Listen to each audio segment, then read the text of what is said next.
പരിഹസിച്ചാണ് ശരി. എന്നാൽ പുസ്തക ഗൗരവം എന്ന് പറഞ്ഞാൽ എനിക്ക് പരാതിയൊന്നുമില്ലാതോ.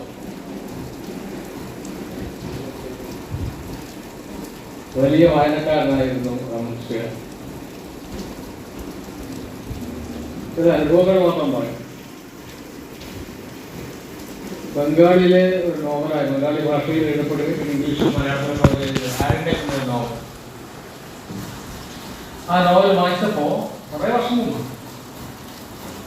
ഇംഗ്ലീഷ് വന്നവിടെ വായിച്ചപ്പോ അതിൽ കാട്ടിലെ ശബ്ദങ്ങൾ, കാട്ടിലെ മരങ്ങൾ കൊമ്പ് ഇറക്കുന്നു, അതുപോലെ മൃഗങ്ങളുടെ കൊമ്പ് മരത്തിൽ ഇറക്കുന്നു, മൃഗങ്ങളുടെ ശബ്ദങ്ങൾ, പക്ഷികളുടെ ശബ്ദങ്ങൾ, ഈ വൃക്ഷക്കൂട്ടത്തിനിടയിലൂടെ കാറ്റ് പോകുമ്പോഴുള്ള ശബ്ദങ്ങൾ, സംഗീതം, അതുപോലെ കാട്ടാറുകളുടെ ഒച്ച. അപ്പൊ പലതരം ഒച്ചകൾ അത് എഴുതുന്നു. ഒച്ചയാന്നല്ല വാക്കല്ല, ഒച്ച തന്നെയാണ് റെക്കോർഡ് ചെയ്യുന്നത്. പിടി വീട്ടിൽ ഒച്ച അങ്ങനെ. അപ്പൊ എനിക്ക് തോന്നുന്നു ഇതിനെ കുറിച്ച് എന്തെങ്കിലും എഴുതിയാൽ കൊള്ളാം. എഴുതുക എന്ന് പറഞ്ഞാൽ അത് ലിസ്റ്റ് ഉണ്ടാക്കാറില്ലല്ലോ, നമ്മൾ സിദ്ധാന്തം എന്തായാലും എഴുതാൻ പറ്റില്ല. അപ്പൊ അന്ന് ഇന്റർനെറ്റ് ഒന്നും ഇല്ല, ഇതൊക്കെ വരുന്ന മുമ്പ്. അപ്പൊ ഞാൻ പി ജിക്ക് അത്ര സന്ദർഭങ്ങളിൽ പി ജിക്ക് അത്ര എഴുതാനാണ് വഴി. പി ജി പറഞ്ഞു പിന്നെ എപ്പോഴും തിരുവനന്തപുരത്ത് വരുമ്പോൾ വീട്ടിലേക്ക് വരും. പി ജി വലിയ മറവിക്കാരനാണ്. ഒരു ബുക്ക് സ്റ്റോളിൽ, ഡൽഹിയിലുള്ള ഒരു ബുക്ക് സ്റ്റോളിൽ അയാളുടെ മകൻ, പി ജിയുടെ മകൻ രാധാകൃഷ്ണൻ, എം ജി രാധാകൃഷ്ണൻ, പാട്ടുകാരനല്ല, അറിയാം, പത്രപ്രവർത്തകനായിട്ടുള്ള എം ജി രാധാകൃഷ്ണൻ ആക്കിയിട്ട് ഇദ്ദേഹം പുസ്തകം വാങ്ങിച്ച് വീട്ടിലേക്ക് പോയാണ്. അത് വീട്ടിൻ്റെ ഏതോ ചെറിയ വീട്ടിൽ താമസിക്കുമ്പോൾ മുൻവാതിൽ, ഒറ്റ വാതിലേ ഉള്ളൂ, മുൻവാതിൽ ആ പൂട്ടിയിട്ട് ബാംഗ്ലൂരേക്ക് ഫ്ലൈറ്റിൽ കയറി. ഇതൊക്കെയാണ് ജീവിതത്തിലുള്ള.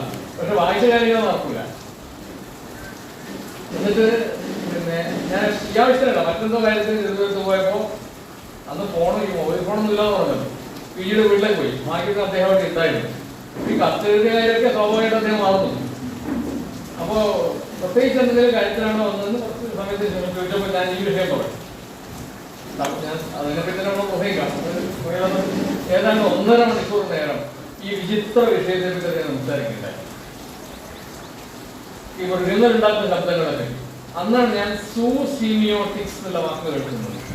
സൂ എന്ന് പറഞ്ഞാൽ സുവോളജി എന്ന് പറയുന്ന പോലെ അവയുടെ ശബ്ദങ്ങളെ കുറിച്ചുള്ള ഒരു ശാസ്ത്രം, സോഷ്യലായിട്ടുള്ള ശാസ്ത്രം. സീമിയോട്ടിക്സ് ചില ശാസ്ത്രം. ഈ സംഗീതത്തിൽ നൊട്ടേഷൻ എന്ന് പറയില്ലേ, ആ നൊട്ടേഷൻ പോലുള്ള കാര്യങ്ങളൊക്കെ ഉപയോഗപ്പെടുത്തുന്നതിന് മൃഗങ്ങളുടെ ശബ്ദത്തെ എങ്ങനെ വർഗീകരിക്കാം, ഈ വിഷയത്തെ കുറിച്ച് ഇങ്ങനെ തിരക്കുള്ള ഈ മനുഷ്യൻ സംസാരിക്കുക. അത് ഞാൻ കേൾക്കുന്നു എന്ന് മാത്രം, അത്രയും വിശദമായിട്ട് സംസാരിക്കുക. അപാരമായിട്ടുള്ള ഓർമ്മയായിരുന്നു അദ്ദേഹത്തിന്. തരം പുസ്തകങ്ങളുടെ വല്ലാത്ത ഇഷ്ടമായിരുന്നു. ഞാൻ സാധാരണ അദ്ദേഹത്തെ കുറിച്ച് അനുസരിച്ച് പറയുന്ന കാര്യം ഇവിടെ പറയാം. ഈ വളരെ മുമ്പ് ഞാൻ ചെറുപ്പക്കാരനായിരുന്ന കാലത്ത് തിരുവനന്തപുരത്ത് മീറ്റിങ്ങിനായിട്ട് മടങ്ങിയില്ല. അന്ന് മലബാർ എക്സ്പ്രസ് മാത്രമേ ഇങ്ങോട്ടുള്ളൂ, മറ്റു വണ്ടികളില്ല. അപ്പോൾ റിസർവേഷനും ഇല്ല. സാധാരണ അന്ന് റിസർവേഷൻ നമുക്ക് അത്ര വിഷയമല്ല, അപ്പോൾ ചെറുതല്ലേ. അപ്പോൾ ഇതേപോലെ ഒരു തുണിസഞ്ചി ഉണ്ട്, ആ മീറ്റിംഗ് തന്ന സഞ്ചി. പിന്നെ ടിക്കറ്റ് കാര്യങ്ങളൊക്കെ ഉണ്ട്, കുടയുണ്ട്. അന്ന് ഈ പ്ലാസ്റ്റിക് കുപ്പിയിലെ വെള്ളം വന്നില്ല. പക്ഷെ എനിക്ക് മീറ്റിങ്ങിന്റെ സാധനങ്ങളിൽ സാധാരണ പഴയ കുപ്പിയിൽ വെള്ളം തന്നിട്ടുണ്ട് കുടിക്കാൻ. അപ്പോൾ ഭയങ്കര തിരക്കാണ്. ഈ രാത്രി വണ്ടിയുടെ പ്രശ്നം മദ്യപിച്ച ആൾക്കാരുണ്ടോ വണ്ടിയിൽ. അപ്പൊ അത് മദ്യപിക്കാത്തവർക്ക് വലിയ ബുദ്ധിമുട്ടാണ്. അത് എന്നെ പോലെ അധികം പൊക്കമില്ലാത്ത ആൾക്ക് മദ്യത്തിന്റെ മണം കൂടിയാകുമ്പോൾ വലിയ ബുദ്ധിമുട്ടാണ്. തിരക്കുന്നത് ഓരോ കൊല്ലത്തൊക്കെ എത്തുമ്പോഴേക്ക് വാഗൺ ട്രാജഡി എന്നുള്ള അവസ്ഥയായി. അപ്പോഴാണ് പി ജിയെ കാണുന്നത്. പി ജി ഇതേപോലെ ഒരു സഞ്ചിയൊക്കെ എടുത്ത്, പി ജിക്ക് ചെറുപ്പത്തിലെ പ്രമേഹം പോലുള്ള അസുഖങ്ങളുണ്ട്, തടിയുണ്ടല്ലോ. ആ പി ജി ആളുകൾ തെറ്റി ഇങ്ങനെ വലിയ കാലത്തൊന്നും പറയുന്നൊന്നുമില്ല. 57 ഒന്നാമത്തെ പിന്നെ നിയമസഭയുടെ കാലത്ത് MLA ആളാണ്. ആർക്കറിയാം, സിനിമാറന്മാരുടെ ആൾക്കറിയാം. അപ്പോ ഞാൻ കഷ്ടിപ്പരിചയമുള്ള ഒരാൾ പറഞ്ഞു, ഈ തോന്നുന്ന പോലെയാണ്. അദ്ദേഹം കേട്ടിട്ടുണ്ട് ഇദ്ദേഹത്തിന് ഇരിക്കാൻ ഇരിക്കുന്ന ഒരാൾ ഒന്ന് ഒതുങ്ങിയാൽ ഇദ്ദേഹത്തിന് ഇരിക്കാം. അപ്പൊ അദ്ദേഹം വളരെ മാന്യമായി പെരുമാറി. അദ്ദേഹം ഒന്ന് ഒതുങ്ങി. അദ്ദേഹത്തിന്റെ സഞ്ചിയൊക്കെ അവിടെ വെച്ചു. ആ സഞ്ചിയൊക്കെ എടുത്ത് വഴി വെച്ചപ്പോൾ കഷ്ടി പോയെന്നുണ്ടെങ്കിൽ പകുതി ശരീരം അരച്ചന്തി എന്ന് പറയില്ല, അങ്ങനെ കൃത്യമായിട്ട് അങ്ങനെ ഇരിക്കാൻ പറ്റും. പക്ഷെ എനിക്കവിടെ നിൽക്കാൻ പറ്റില്ല. നമ്മൾ തട്ടി ആള് ഓരോ സ്റ്റേഷനിലും തട്ടി പോവാണ്. എന്നിട്ട് കുറെ രാത്രി 1 മണിയൊക്കെ ആയിരുന്നുണ്ടോ. അപ്പൊ എന്റെ കയ്യിൽ വെള്ളമുണ്ട്. അപ്പൊ ഇദ്ദേഹത്തിന് ഈ അസുഖം പ്രമേഹം കിട്ടുമെന്ന് അറിയാമോ. അപ്പോൾ ഞാൻ എങ്ങനെയോ കുറച്ച് ആളുകൾ അവിടെ നിന്ന് കിടക്കുന്നുണ്ടെങ്കിൽ ഇങ്ങനെ കുറച്ച് ഒതുക്കം രാത്രിയാകുമ്പോൾ ഒതുക്കം വരുമല്ലോ, അദ്ദേഹത്തിന് എടുത്തു പോയി. ആ കാഴ്ച പറയുന്നത് ഒരു പക്ഷേ ഞാൻ കരച്ചു പോകും. ഞാൻ ആദ്യം പിയുടെ മരണത്തിനെ തൊട്ട് പിന്നെ കുട്ടികളെ എനിക്ക് കരച്ചതൊന്നും വരും. ഈ ചെറിയൊരു പെൻറ്റോ ഒക്കെ ഇട്ട് ലൈറ്റോ ഓഫ് ചെയ്തു, രാത്രി ആൾക്ക് ഉറങ്ങണമല്ലോ, പുസ്തകം വായിക്കുക. ഒന്ന് സെക്കൻഡ് ആലോചിച്ച് നോക്കുക, ഞാൻ കുറേ നിർത്താം.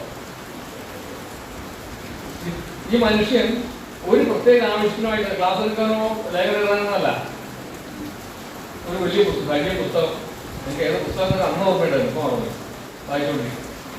അന്ന് മൊബൈൽ ഫോണൊന്നുമില്ല, ഫോട്ടോ എടുക്കണ്ട.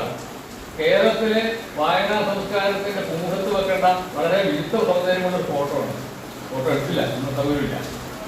ഇങ്ങനെ ഒരുപാട് ഓർമ്മകൾ ഞങ്ങളുടെ പോലുള്ള ആളുകൾക്ക് അദ്ദേഹത്തെ കുറിച്ച് പറയാനുണ്ട്. തമാശയും പറയും, ശാസിക്കും ചെയ്യും. മാതൃഭാഷയൊക്കെ കേരളത്തിൽ ലഘുലേഖ നിൽക്കാത്തതുകൊണ്ട് അദ്ദേഹം പരസ്യം ആളൊന്നും ശാസിച്ചെന്ന് തോന്നുന്നു. അപ്പോൾ ഞങ്ങൾ സംഘത്തിൻ്റെ ലഘുലേഖ, അപ്പോൾ അതിനിടയ്ക്ക് ഇലക്ഷൻ വന്നു. അപ്പോൾ ഇലക്ഷൻ കഴിയുമ്പോൾ നമ്മളെല്ലാം മാറ്റി വെക്കുമല്ലോ. അപ്പോൾ അത് അദ്ദേഹത്തിന് കാരണമായി പോകും. നിങ്ങളെന്താ ലഘുലേഖൻ്റെ അപ്പോൾ ഞങ്ങൾ ഇലക്ഷൻ കഴിയുന്നത്. അപ്പം നിങ്ങൾ എന്ത് എന്താണ് ആക്ടിവിസ്റ്റുകളാണ്?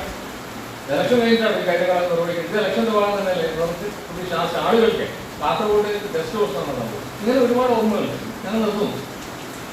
ഗോവിന്ദപിള്ളയുടെ ജീവിതം എന്ന് പറയുന്നത് വാസ്തവത്തിൽ വായന മാത്രമല്ല, അദ്ദേഹം സജീവമായി ജീവിച്ചാണ്. വായിച്ച് വീട്ടിലിരിക്കുന്ന ഒരുപാട് ആൾക്കാരുണ്ട്.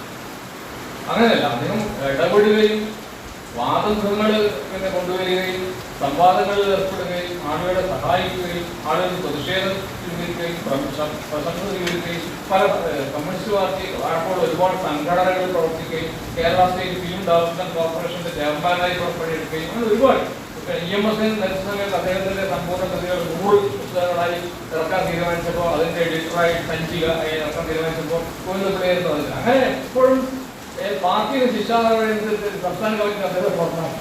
സാധാരണ ആളുകൾക്ക് പ്രയാസം ഉണ്ടാവില്ല. ഇത് ഇത്ര വലിയ ധീര നേതാവിനെ പിന്നെ EMS വിമർശിച്ചു എന്നുള്ളൊരു പേരിൽ പാർട്ടിയിൽ നിന്ന് സംസ്ഥാന കമ്മിറ്റിയിൽ പുറത്താക്കി. ഇദ്ദേഹത്തിന് ഒരു കൂടുതലുമില്ല.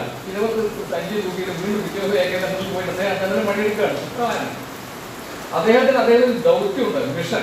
ആ ദൗത്യത്തെ കുറിച്ച് നല്ല ബോധ്യമുള്ളതുകൊണ്ട് അദ്ദേഹം മരണത്തിന് കീഴ്പ്പെടുന്നത് വരെ ആ ഇച്ഛാശക്തിയോടുകൂടി ജീവിച്ച ആളാണ് പിന്നെ നമ്മൾ മനസ്സിലാക്കുന്നത്. ഈ ഗോവിന്ദപിള്ളയുടെ നല്ലൊരു ജീവചരിത്രം പിന്നെ ഉണ്ടാവേണ്ടതുണ്ട്. ഇങ്ങനെയുള്ള അതുമായി ബന്ധപ്പെട്ട ആളുകളുടെ അനുഭവങ്ങളൊക്കെ ചേർത്തുകൊണ്ട് വായിച്ചു തീരാത്ത അച്ഛൻ എന്നുള്ള പേരിൽ NG രാധാകൃഷ്ണനെ കുറിച്ച് മാതൃക ഇറക്കിയത് അത് വ്യക്തിപരമായിട്ടുള്ള കാര്യമാണ്. വായിച്ചു തീരാത്ത അച്ഛൻ. അതല്ലാതെ അദ്ദേഹത്തിന്റെ പ്രത്യയശാസ്ത്രപരമായിട്ടുള്ള നിലപാടുകളൊക്കെ ചേർത്ത് ഇത്ര പുസ്തകം ഉണ്ട് കിട്ടും. പിന്നെ പക്ഷെ അതിനേക്കാൾ നല്ലൊരു പുസ്തകം പിന്നെ ഉണ്ടാവേണ്ടത് ചന്ദ്രനുള്ള മുരളി എന്ന് പറയുന്നതാണ്. അദ്ദേഹം ഒരുപാട് കമ്മ്യൂണിസ്റ്റുകാരുടെ ജീവചരിത്രം എഴുതിയ ആളാണ്. ഇപ്പോൾ കൃഷ്ണപിള്ളയുടെ വലിയ പുസ്തകങ്ങൾ 2 വോളിയം. അപ്പോൾ അദ്ദേഹത്തിന്റെ ജീവിതത്തിൽ എഴുതിയിട്ടുണ്ട്. പക്ഷെ അദ്ദേഹത്തിന്റെ പരിധിയുണ്ട്. കുറച്ചുകൂടി നല്ല ഒരു പുസ്തകം പിന്നെ BJP ഉണ്ടാവേണ്ടതുണ്ട് എന്ന് പറയാം. പിന്നെ രണ്ടാമത് പറയേണ്ട കാര്യം, ഈ പുസ്തക സാഹിത്യ ചർച്ചകളെ കുറിച്ച് ഞാൻ യോജിപ്പ് പറയണം. സാഹിത്യ ചർച്ചയല്ല, വായനക്കാരുടെ കൂട്ടായ്മയാണ്. സാഹിത്യത്തിൻ്റെ പഠനമില്ല. ഇതൊരു അല്ലേ ചരിത്ര കൃതിയാണ്. സാഹിത്യം സാധാരണ പറഞ്ഞാൽ സാഹിത്യ കഥയും നോവലൊക്കെ കൃത്യം ചർച്ച ചെയ്യണം. പക്ഷെ അത് മാത്രമല്ല, പുസ്തക ചർച്ചയാണോ വായനക്കാരുടെ കൂട്ടായ്മ അത് മതി. അങ്ങനെ അതേ കുറച്ചും കൂടി കൃത്യമാണ്. കാരണം തിരുവനന്തപുര ഞാൻ ഈ പറഞ്ഞ പോലെ മരങ്ങളെപ്പറ്റും സാഹിത്യ നോവലും കഥയും പിന്നെ സാഹിത്യ പ്രശ്നം അതും ചെയ്താൽ അറിവിൻ്റെ കമ്മ്യൂണിസ്റ്റുകാർക്ക് അറിവ് വേണം എന്നുള്ളതിനെ ചുരുക്കം.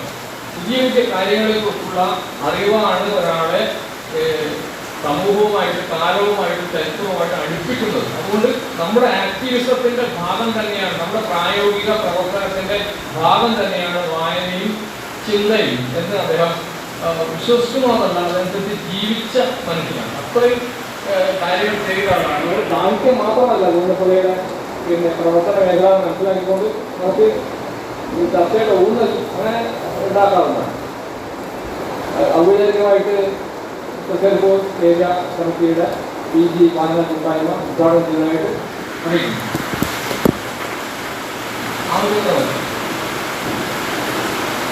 ഇത് ഞാൻ സാറ് സഞ്ജീവ പോകുന്നതല്ല, സഞ്ജീവത്തിൽ പോയി ഇത് നമ്മുടെ ചുറ്റുവട്ടത്തുള്ള ചില സ്ഥലങ്ങളിലെ പ്രാദേശിക ചരിത്രങ്ങളുടെ ഒരു എന്തുകൊണ്ടാണ് എനിക്ക് പെട്ടെന്ന് കരുതി കിട്ടിയത് ഇത്രയാണ്.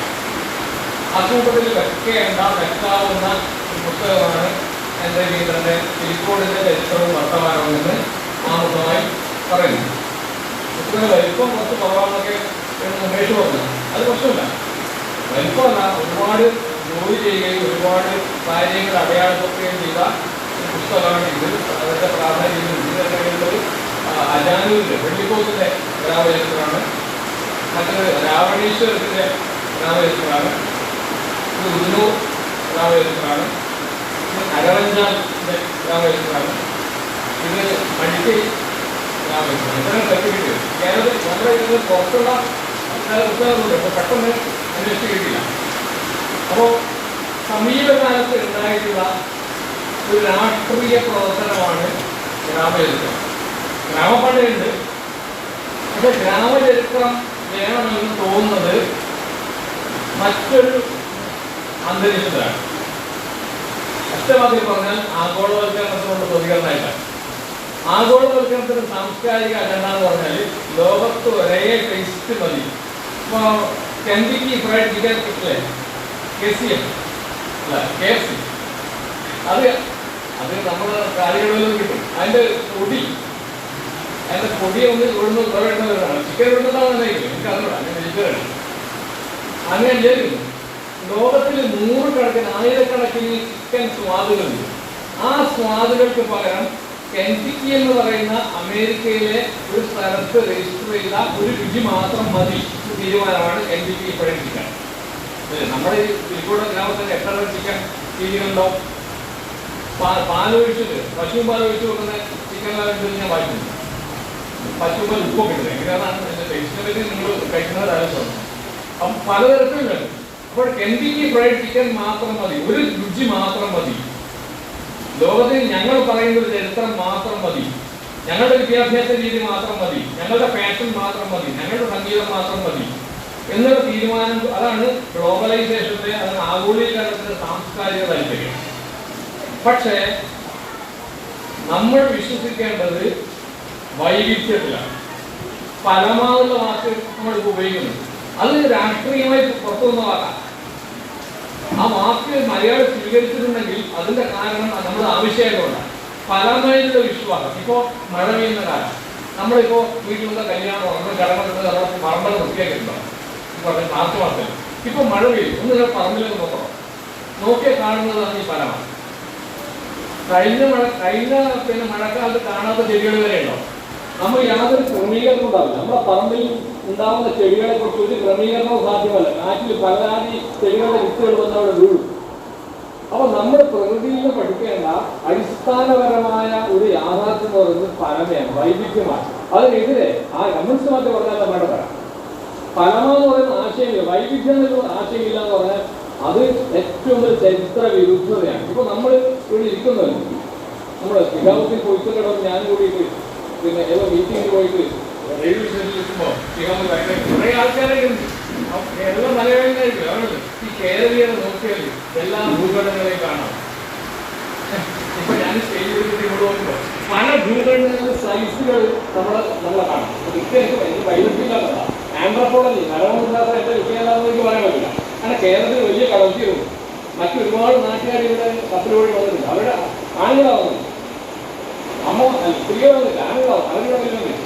അപ്പൊ നമ്മുടെ ശരീരത്തിൽ പല നാടുകളിലെ രൂപങ്ങളുണ്ടാവും. അവിടെ നമ്മളെല്ലാം ഒരുപോലെയാവും. കേരള സ്ഥലത്ത് പല നാടുകളിൽ നിന്നുള്ള ആൾക്കാർ വന്ന് കല്യാണം വെച്ചിട്ടുണ്ട്. അവിടെ നമുക്ക് പല രൂപങ്ങളുണ്ടായിട്ടുണ്ട്. അതാണ് ലോകത്തിന്റെ പ്രാഥമികമായിട്ടുള്ള ഭംഗി, പ്രത്യേകത, സ്വഭാവം എന്ന് പറയുന്നത് വൈവിധ്യമാണ്, അല്ലെങ്കിൽ പരമയാണ്, ബഹുത്വമാണ്. നമ്മൾ ബഹുസ്വരതാന്ന് ഇപ്പോൾ പറയും. അതാണ് ആഗോളികത പറയുന്നത് പാടില്ല. അതിനെതിരെയുള്ള പല നീക്കങ്ങളിൽ, നൂറുകണക്കിന് നീക്കങ്ങളിൽ ഒന്നാണ് ഗ്രാമചരിത്രം. ഗ്രാമത്തിനും ചരിത്രമുണ്ട്, ഗ്രാമത്തിനും ചരിത്രത്തിൽ സ്ഥാനമുണ്ട്. ഇപ്പൊ നമ്മളൊക്കെ സ്കൂളെങ്കിലും ചരിത്രം പഠിച്ചവരെ കോളേജിൽ പഠിച്ചിട്ടുണ്ട്. അപ്പോ അതിൽ തിരിക്കോടുണ്ടോ? നമ്മുടെ സ്കൂൾ നമ്മുടെ തിരിക്കോട് സ്കൂളിന്റെ പേര് ഇല്ലേ, നമ്മൾ എഴുതണം. നമ്മുടെ സ്കൂളിൽ അതുകൊണ്ട് ആ പുസ്തകം അച്ചടിച്ചിട്ടുണ്ടാവില്ല. കൊടക്കാടിന്റെ പേരോ മാണിയാടിന്റെ പേരോ ഒന്നും നമ്മൾ പഠിച്ച പുസ്തകങ്ങൾ ഉണ്ടാവില്ല. മാത്രമല്ല നമ്മൾ അധ്യാപകർ പറയില്ല, അവർക്ക് ആവശ്യമില്ല. അധ്യാപകർ എന്ന് പറഞ്ഞാൽ കേരളമാരൊന്നുമല്ല, ഞങ്ങൾ സർക്കാർ പറയുന്ന കാര്യം നടപ്പാക്കുന്നതാണ്. അധ്യാപകർ സ്വന്തമായിട്ടൊന്നും ചെയ്യാനുള്ള അധികാരമില്ല. ഗവൺമെന്റ് പറയുന്ന കാര്യങ്ങളാണ് ഞങ്ങൾ ചെയ്യാം. അതുകൊണ്ട് ഗ്രാമചരിത്രം എന്ന് പറയുന്ന ഗ്രാമത്തിലാണ് സ്കൂൾ. ആ ഗ്രാമത്തിന്റെ ചരിത്രം നമ്മൾ തൊട്ട് മുമ്പിൽ കാണുന്ന പുഴയെ കുറിച്ച് പഠിക്കാൻ പറ്റില്ല. നമ്മുടെ നാട്ടിലെ സ്വാതന്ത്ര്യ പഠനത്തിലൊന്നും പഠിക്കാൻ പറ്റില്ല സ്കൂളിൽ. അതായത് ഇപ്പൊ കുറച്ച് മാറിയിട്ടുണ്ടാവാം നല്ലത്, എന്നാലും അങ്ങനെ വലുതായിട്ടൊന്നും മാറിയിട്ടില്ല. അപ്പോ അതിനെതിരെ ആഗോളീകരണം കൊണ്ടുവന്ന ഒറ്റ അറിവ് മതി, ഒരേതരം അറിവ് മതി എന്ന ധാരണയ്ക്കെതിരായിട്ടുള്ള പ്രതിരോധ പ്രവർത്തനമായിട്ടാണ് നമ്മൾ ഗ്രാമചരിത്രത്തെ കാണേണ്ടത്. അവിടെ പണ്ട് ഗ്രാമചരിത്രങ്ങളില്ല. ബ്രിട്ടീഷുകാർ കുറെ നമ്മളെക്കാളും ബോധ്യം ഗ്രാമ കാര്യങ്ങൾ ബ്രിട്ടീഷുകാർക്ക് ഉണ്ടായിരുന്നു. നമുക്കൊന്നും സൂക്ഷിക്കാനുള്ള താല്പര്യമില്ല. കുഞ്ഞുണ്ണിമാഷം പറയുന്നുണ്ട്, എൻ്റെ അച്ഛൻ്റെ പേര് എനിക്കറിയാം, എൻ്റെ അച്ഛൻ്റെ അച്ഛൻ്റെ പേര് എനിക്കറിയാം, എൻ്റെ അച്ഛൻ്റെ അച്ഛൻ്റെ പേര് എനിക്കറിയില്ല കേട്ടോ. നിങ്ങൾക്ക് എത്ര പേർക്ക് അറിയാം? ഭൂരിപക്ഷം പറയുന്നുണ്ടാവില്ല. അല്ല, കേരളത്തിൽ അച്ഛനിൽ വലിയ ആളായി പട്ടകാലേ ആയിട്ടുള്ളൂ. അച്ഛനിൽ ഒരു സ്ഥാനം ഉണ്ടായിട്ട് പട്ടകാലോ പണ്ട് അമ്മാവനല്ലേ. അപ്പോൾ ഭൂരിപക്ഷം ആക്കും അച്ഛൻ്റെ അച്ഛൻ്റെ പേര് അറിയുന്നുണ്ടാവില്ല. പക്ഷെ അദ്ദേഹത്തിന് അച്ഛനുണ്ടാവും, നമ്മുടെ അച്ഛനും അച്ഛൻ ഉണ്ടാവുമല്ലോ ഉറപ്പായിട്ട്. കാര്യം അറിയില്ല, നാട്ടുകാരനൊന്നും അറിയുന്നുണ്ടാവില്ല. അത്രയും നമ്മുടെ ചരിത്രബോധമുള്ളൂ. അപ്പോൾ അതിനെതിരെ പുതിയ നമ്മുടെ കല്ലെറിയുന്ന ഇതാകുന്നു. കല്ല് നല്ല ഇങ്ങനെ പറഞ്ഞ ഡാൻസാണ് തോന്നുന്നു, കല്ലെറിയാൻ തോന്നുന്നു അല്ലേ? ഇങ്ങനെ നല്ല ശക്തി ഇപ്പോൾ പിന്നോട്ട് എടുത്തിട്ട് മുന്നോട്ട് വരിക. അപ്പൊ നമ്മൾ എന്ത് ചെയ്യുമ്പോൾ പിന്നോട്ട് പോകുന്നു, ചരിത്രത്തിലേക്കുള്ള നോക്കണം. എന്ത് പ്രവർത്തനം നടത്തുമ്പോഴും നമ്മൾ പിന്നോട്ടൊന്ന് പോകും. ഓടുക, പിന്നോട്ട് ഒരു കാര്യം അങ്ങനെ ഓടുക, എറിയുക, എല്ലാ കാര്യത്തിലും അങ്ങനെയാണ്. അപ്പൊ അങ്ങനെ പിന്നോട്ട് ചരിത്രബോധമില്ലാത്ത സമൂഹത്തിന് വാസ്തവത്തിൽ യാതൊരു തരത്തിലുള്ള പുരോഗതി ഉണ്ടാവില്ല. അപ്പോൾ ആ ഒരു പറയുന്നില്ല, ആ ഒരു പശ്ചാത്തലത്തിലാണ് ഗ്രാമചരിത്രം എന്ന സങ്കല്പം ഉണ്ടായി ആദ്യം മനസ്സിലാക്കുക. അതിന്റെ ഭാഗമായിട്ട് ഉണ്ടായിട്ടുള്ള നമ്മുടെ പ്രദേശത്ത് ഉണ്ടായിട്ടുള്ള ഞാൻ പറഞ്ഞ പോലെ ശ്രദ്ധേയമായിട്ടുള്ള ഒരു പുസ്തകമാണ് നെല്ലിക്കയുടെ ഈ ഇരിക്കോടിന്റെ ചരിത്ര വർത്തമാനം എന്ന പുസ്തകം. ഈ ചരിത്രം ദൂരെയല്ല, ആ ചരിത്രത്തിനുള്ളിലാണ്. നമ്മളാണ്, നമ്മുടെ ജീവിതമാണ്, നമ്മുടെ പ്രവർത്തനമാണ് ചരിത്രം. രാജാക്കന്മാരുടെ കഥ മാത്രമല്ല. രാജാക്കന്മാരുടെ ചരിത്രത്തിലുണ്ട്, ദൈവങ്ങളും രാജാക്കന്മാരെ പുരോഹിതന്മാരുടെ ചരിത്രത്തിലുണ്ട്. പക്ഷെ അവരെ മാത്രമല്ല, നമ്മുടെ വീട്, നമ്മുടെ റോഡ്, നമ്മുടെ വഴി, നമ്മുടെ തോട്, നമ്മുടെ മരങ്ങൾ, നമ്മുടെ വിദ്യാലയം, നമ്മുടെ നാടകം, നമ്മുടെ പാട്ട്, നമ്മുടെ നഗരം, നമ്മുടെ മരണം, നമ്മുടെ ജനനം, ഇതൊക്കെ ചേർന്നാണ് ചരിത്രം എന്ന ബോധം. പഴയൊരു ബോധമല്ല, പുതിയ ബോധമാണ്. ജനങ്ങളാണ് ചരിത്രം, ജനങ്ങളുടേതാണ് ചരിത്രം, അധികാരികളുടേത് മാത്രമല്ല ചരിത്രം. നമ്മുടെ ഇതുവരെ പഠിച്ച ചരിത്രങ്ങളൊക്കെ അധികാരത്തിന്റെ ചരിത്രമാണ്, അധികാരത്തിന്റെ ചരിത്രമാണ്. PMS 1957 തെരഞ്ഞെടുപ്പിൽ നിരീക്ഷണത്തിൽ ജയിച്ചു ഒരുപക്ഷെ ചരിത്രം ഒത്തുമില്ല. പക്ഷെ അദ്ദേഹത്തിന്റെ കൂടെ ജയിച്ച മറ്റൊരാൾ പേരുണ്ടാവും, ആ ചരിത്രമാണ്. തലവൻ വൈദ്യർ എന്ന് പറയുന്ന അത് ദ്വയാംഗമണ്ഡലാണ്. അപ്പൊ ആ ഏർപ്പാടില്ല, 2 MLA ഉണ്ടോ. അപ്പൊ EMSന്റെ കൂടെ അദ്ദേഹത്തെക്കാളും ഭൂരിപക്ഷം, അത് പലർക്കും അറിയില്ല, EMS കിട്ടിയതിനേക്കാളും ഭൂരിപക്ഷം ജയിച്ച ആളാണ് ഈ കല്ലണം വൈദ്യർ എന്ന് പറയുന്ന മടിക്കേക്കാർ. അത് നമ്മൾ അറിയില്ല. നമ്മൾ നാട്ടിൽ പറയുന്നത് എല്ലാവർക്കും അറിയുന്നു. ഇപ്പോൾ നിങ്ങൾക്ക് ഒക്കെ തോന്നുന്നവർക്കായിട്ട് അറിയുന്നു, പുതിയ ആളുകൾക്ക് അറിയാനാകുന്നില്ല. അപ്പൊ അതാണ് നമ്മുടെ ചരിത്രത്തിന്റെ പരിമിതി. അപ്പോൾ അതുകൊണ്ട് നമ്മുടെ പ്രാദേശികമായിട്ടുള്ള കാര്യം നന്നായി മനസ്സിലാക്കുക. വേരുള്ള മരത്തിനെ പടർച്ചയുള്ളൂ, വേരില്ലാത്ത മരത്തിന് പടർച്ചയില്ല. നമ്മുടെ വേര് നമ്മുടെ നാടാണ്, നമ്മുടെ ചരിത്രമാണ്. എന്നാൽ നമുക്ക് പടരാൻ പറ്റും, ഉയരാൻ പറ്റും എന്നുള്ള ബോധ്യമാണ് പ്രാദേശിക ചരിത്രത്തിന്റെ അടിസ്ഥാന സങ്കല്പം. അതുകൊണ്ട് ചരിത്രം രേഖപ്പെടുത്താനുള്ള അവകാശം നമുക്കാണ്. നമുക്ക് വേണ്ടിയിട്ട് മറ്റാരും ചരിത്രം രേഖപ്പെടുത്തുകയില്ല. കാരണം അവർക്ക് അറിയില്ല. പെരിക്കോട് ചരിത്രം രേഖപ്പെടുത്താൻ അറിയും, പെരിക്കോടുകാരനെ അറിയും, പുറത്തുള്ള ഒരാൾക്ക് അറിയാൻ പറ്റില്ല. വടക്കാട്ടുകാർക്കാണ് വടക്കാണ്ട് ചരിത്രം സൂക്ഷ്മമായിട്ട് അറിയാൻ പറ്റില്ല. അപ്പൊ നമ്മുടെ ചരിത്രം നമുക്ക് വേണ്ടി ആരും രേഖപ്പെടുത്തുകയില്ല, നമ്മൾ തന്നെ രേഖപ്പെടുത്തേണ്ടിയിരിക്കുന്നു എന്നുള്ള ഒരു ബോധ്യം ഇതിന് പിന്നിൽ വേണ്ടി.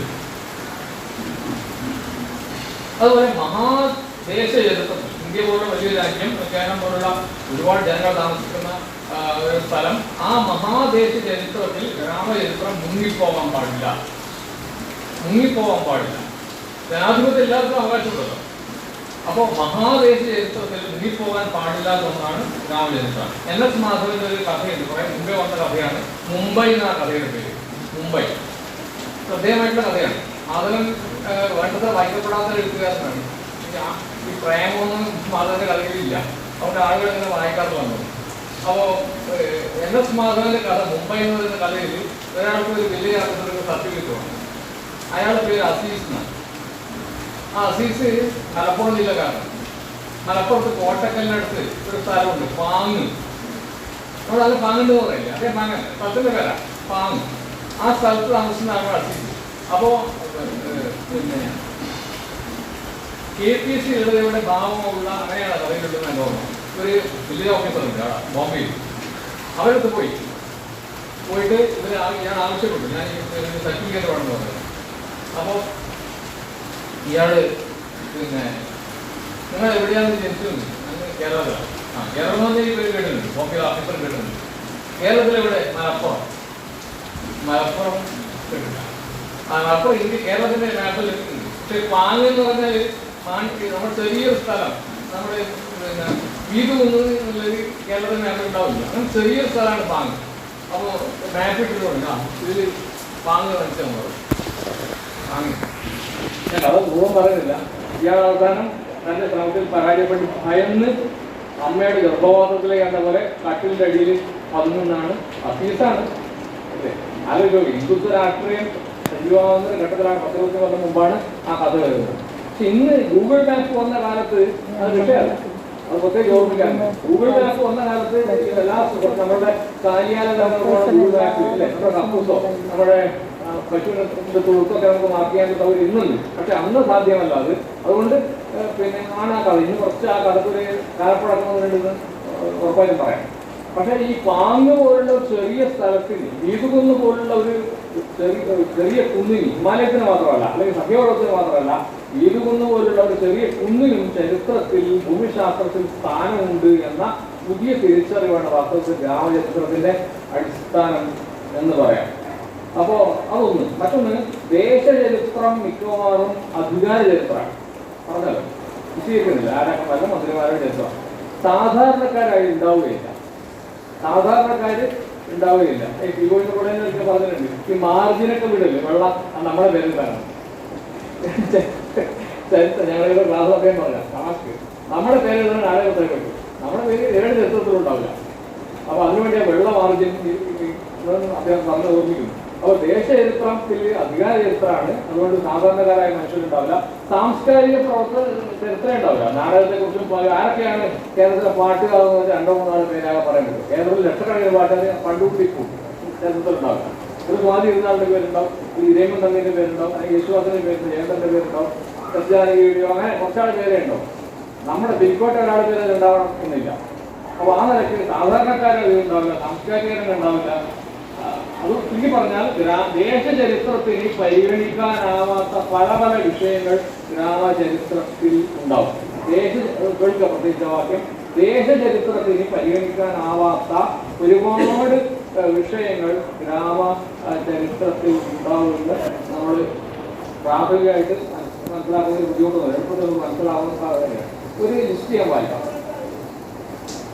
ഭൂമിശാസ്ത്രം, അതിരുകൾ, ഭൂഘടന, വഴികൾ, മണ്ണിനങ്ങൾ, മരങ്ങൾ.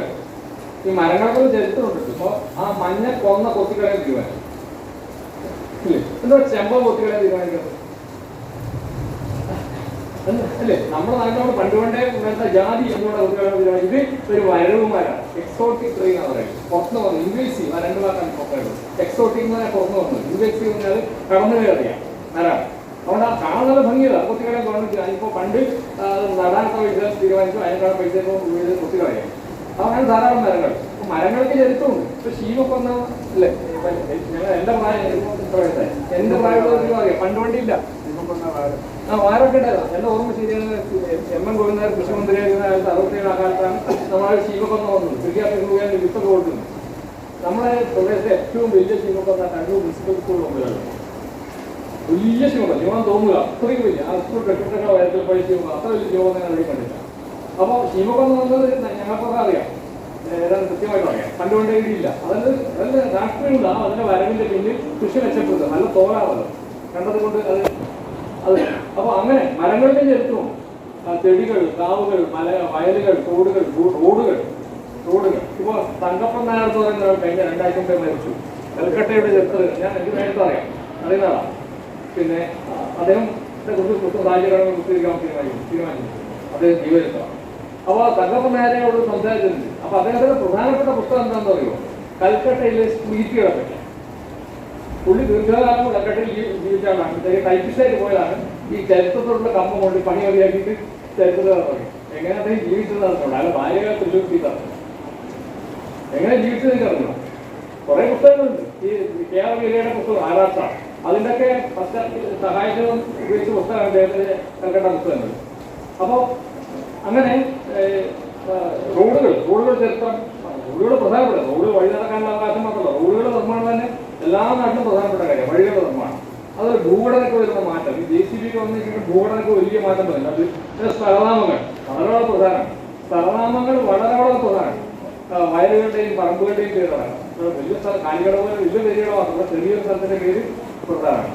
പിന്നെ അയൽനാടുകളായിട്ടുള്ള ബന്ധം. അപ്പോൾ കരിവള്ളൂരുമായിട്ട് മാണിയാട്ടനി പണ്ട് കൂടുതൽ ബന്ധമുണ്ടായിരുന്നു. മാണിയാന്റെ പാർട്ടി പണ്ട് കരിവള്ളൂർ ലോക്കലിന്റെ ഭാഗമായിരുന്നു. ഇപ്പോൾ എന്റെ ലോക്കൽ ഉണ്ടല്ലേ, മാണിയാട്ട് ലോക്കലിൽ അടുത്ത കാലത്ത് വന്നാണ്. പണ്ട് കമ്മ്യൂണിസ്റ്റ് പാർട്ടിയുടെ കരിവള്ളൂർ ലോക്കൽ കമ്മിറ്റി മോഹൻ പേര് അവിടുത്തെ ലോക്കൽ കമ്മിറ്റി ഉണ്ടായിരുന്നു എന്നോട് പറഞ്ഞിട്ടുണ്ട്. അപ്പോൾ അങ്ങനെ അയൽനാടുമായിട്ട് ബന്ധം, അതൊരു അധ്യായകാരാണ്. പിന്നെ വേഗം വായിച്ചു പോവാം. പ്രാഗ് ചരിത്രം, അതിൽ കേട്ട പുസ്തകത്തിലുണ്ട്. പഴയ ചരിത്രം, പഴയ മനുഷ്യവാസത്തിന്റെ ചരിത്രം. കേരളത്തിൽ മനുഷ്യവാസം എളുപ്പമാണ്, അതിലൂടെ വെള്ളം കിട്ടുന്നത്. വെള്ളമാണ് മനുഷ്യനെ താമസിക്കുന്നത്. വെള്ളം കിട്ടുന്നതല്ല, പുഴക്കരയിൽ നദിക്കരയിലാണ് എല്ലാ മനുഷ്യരും പണ്ടുകൊണ്ടേ താമസിച്ചു വരുന്നത്. സഞ്ചരിക്കുകയും ചെയ്യാം, കൃഷി നടത്താം, വെള്ളം കുടിക്കാം. അതുകൊണ്ട് അവരിവിടെയും വെള്ളത്തിൻ്റെ ലഭ്യതയുണ്ട്, തോടുകളും കാര്യങ്ങളൊക്കെ പുഴയിട്ട്. അതുകൊണ്ട് നമ്മുടെ നാട്ടിൽ ധാരാളം ആളുകൾ താമസിച്ചു, അത്രേ ഉള്ളൂ. പിന്നെ ജന്മിത്ത കാലത്തെ ഗ്രാമം, പറയുമ്പോൾ മുന്നോട്ട് ജന്മിത്ത കാലം, ഫ്യൂഡൽ കാലത്തെ ഗ്രാമം. അവിടെ കച്ചവടം, ചന്ത, ജാതി വ്യവസ്ഥ, ജാതി വിവേചനം, പ്രക്ഷോഭങ്ങൾ, പന്തിഭോജനം, നാരായണ പ്രസ്ഥാനം, നാരായണതീർത്ഥൻ, അങ്ങനെ നമ്മുടെ നാട്ടിൽ ഒരുപാട് കാര്യങ്ങൾ.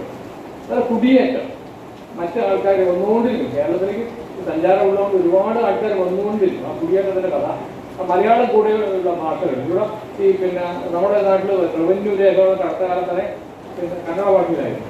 ഇപ്പോൾ മിനിയാന്ന് ചക്രവർത്തി മാറ്റം ഞങ്ങൾ ചന്ദ്രയിൽ അദ്ദേഹത്തിന്റെ മാതൃഭാഷ മലയാളമല്ല, കന്നഡയാണ്. അപ്പോൾ അദ്ദേഹത്തിന്റെ പൂർവികന്മാർ ഇവിടെ ധാരാളം പിൽക്കൂടുണ്ട്. അപ്പോൾ അവരൊക്കെ ഈ റവന്യൂ ഉദ്യോഗസ്ഥന്മാരായിട്ട് ഇവിടെ വന്ന ആൾക്കാരാണ്. അപ്പോൾ അത് അതിലൊക്കെ കഥകളുണ്ട്, തമിഴില്ലാത്തത് പറയുന്നില്ല, തമാശകളുണ്ട്. ആരാധനാലയങ്ങളിൽ അനുഷ്ഠാനം, യുക്തിവാദി പ്രസ്ഥാനം, അതൊരു അധ്യായകരാണ്. പിന്നെ പാരമ്പര്യ ജ്ഞാനം, നാട്ടുവൈദ്യം, കളരി, ജ്യോതിഷം, മർമ്മചികിത്സ, ഇങ്ങനെയുള്ള പാരമ്പര്യ അറിവുകൾ. പിന്നെ കൊളോണിയലിസത്തിന്റെ മുദ്രകൾ, നമ്മുടെ ബ്രിട്ടീഷുകാരുടെ കാലത്തുള്ള കാര്യങ്ങൾ. ബ്രിട്ടീഷ് കമ്പനികളിലെ നാട്ടുകാരായ ഉദ്യോഗസ്ഥന്മാർ, നമ്മുടെ ബ്രിട്ടീഷ് കമ്പനികളുടെ ജോലി നമ്മുടെ നാട്ടുകാരുണ്ടോ. ദേശീയ പ്രസ്ഥാനം, communist party, socialist party, Naxalite പ്രസ്ഥാനം, അങ്ങനെ ഇന്നത്തെ കാലം വരെയുള്ള രാഷ്ട്രീയ പ്രവർത്തനങ്ങളുടെ ഒരു ഗ്രാമചരിത്രത്തിലാണ്. ഇതല്ല എങ്ങനെ വേണമെന്നല്ല പറയുന്നത്, ഒരു ഇതാണ്. പിന്നെ റോഡ്, റേഡിയോ, ഫോട്ടോഗ്രാഫി, വൈദ്യുതി, ഫോൺ, ടെലിവിഷൻ, ഇന്റർനെറ്റ്. മലയാളത്തിൽ ഒരു സിനിമ, ഒരിടത്തുള്ള സിനിമ ഒരു ഗ്രാമത്തിൽ കരണ്ട് വരുന്നത് ഓർമ്മയുണ്ടോ? ഒരു ഗ്രാമത്തിൽ കരണ്ട് വരുമ്പോണ്ടാവുന്ന മാറ്റങ്ങൾ എന്താണ്? അവരുടെ ലൈംഗിക ബന്ധങ്ങളിൽ, അവരുടെ നാടകത്തിൽ, പാട്ടിൽ, രാഷ്ട്രീയ ബന്ധങ്ങളിൽ, അധികാര ബന്ധങ്ങളിൽ എങ്ങനെ മാറ്റം വരുന്നു എന്ന് പറയുന്ന അത് കാക്കയാവുന്നുണ്ട്. അത് മുതലാണ് ഒരു ലൈൻ മുട്ടിയിട്ട്. അത് മുതൽ വളരെ വിശദമായിട്ടും ഹാസ്യാത്മകമായിട്ടും ഒരു ഗ്രാമത്തിൽ കരണ്ട് വരുന്നതിനെ കുറിച്ചുള്ള ചരിത്രപരമായ ധ്വനികളോടുകൂടിയ ഒരു സിനിമയാണ് അരവിന്ദ് ഒരിടത്ത്.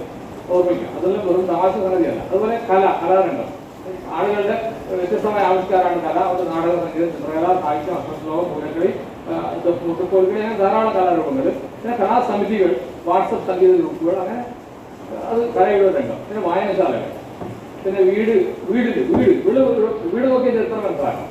അത് ചെറിയ വീടുകളാണ്, കുറച്ച് വലിയ വീട് കുറച്ച് ആളുകൾക്ക് ഉണ്ടായിരിക്കും. ഇപ്പം അങ്ങനെയല്ല, വീട് കെട്ടണം, വീട്ടുപരിസരം, കുടുംബം, കുട്ടികളുടെ പരിചരണം, കുട്ടികളുടെ പേരുകൾ വരുന്ന മാറ്റമൊക്കെ വളരെ പ്രധാനമാണ്. വസ്ത്രം, ഭക്ഷണം, വിവാഹം, വീട്ടു ചടങ്ങുകൾ, മരണാനന്തര ചടങ്ങുകൾ, ഇങ്ങനെ പല കാര്യങ്ങളും വീടുമായി ബന്ധപ്പെട്ട്. സ്ത്രീ ജീവിതം, മുൻകാല സ്ത്രീ ജീവിതം, പ്രസവ ശുശ്രൂഷ, അടുക്കള, സ്ത്രീ വിദ്യാഭ്യാസം, തൊഴിൽ, രാഷ്ട്രീയ നേതൃത്വം, സ്ത്രീകൾ, അങ്ങനെയുള്ള കാര്യങ്ങൾ.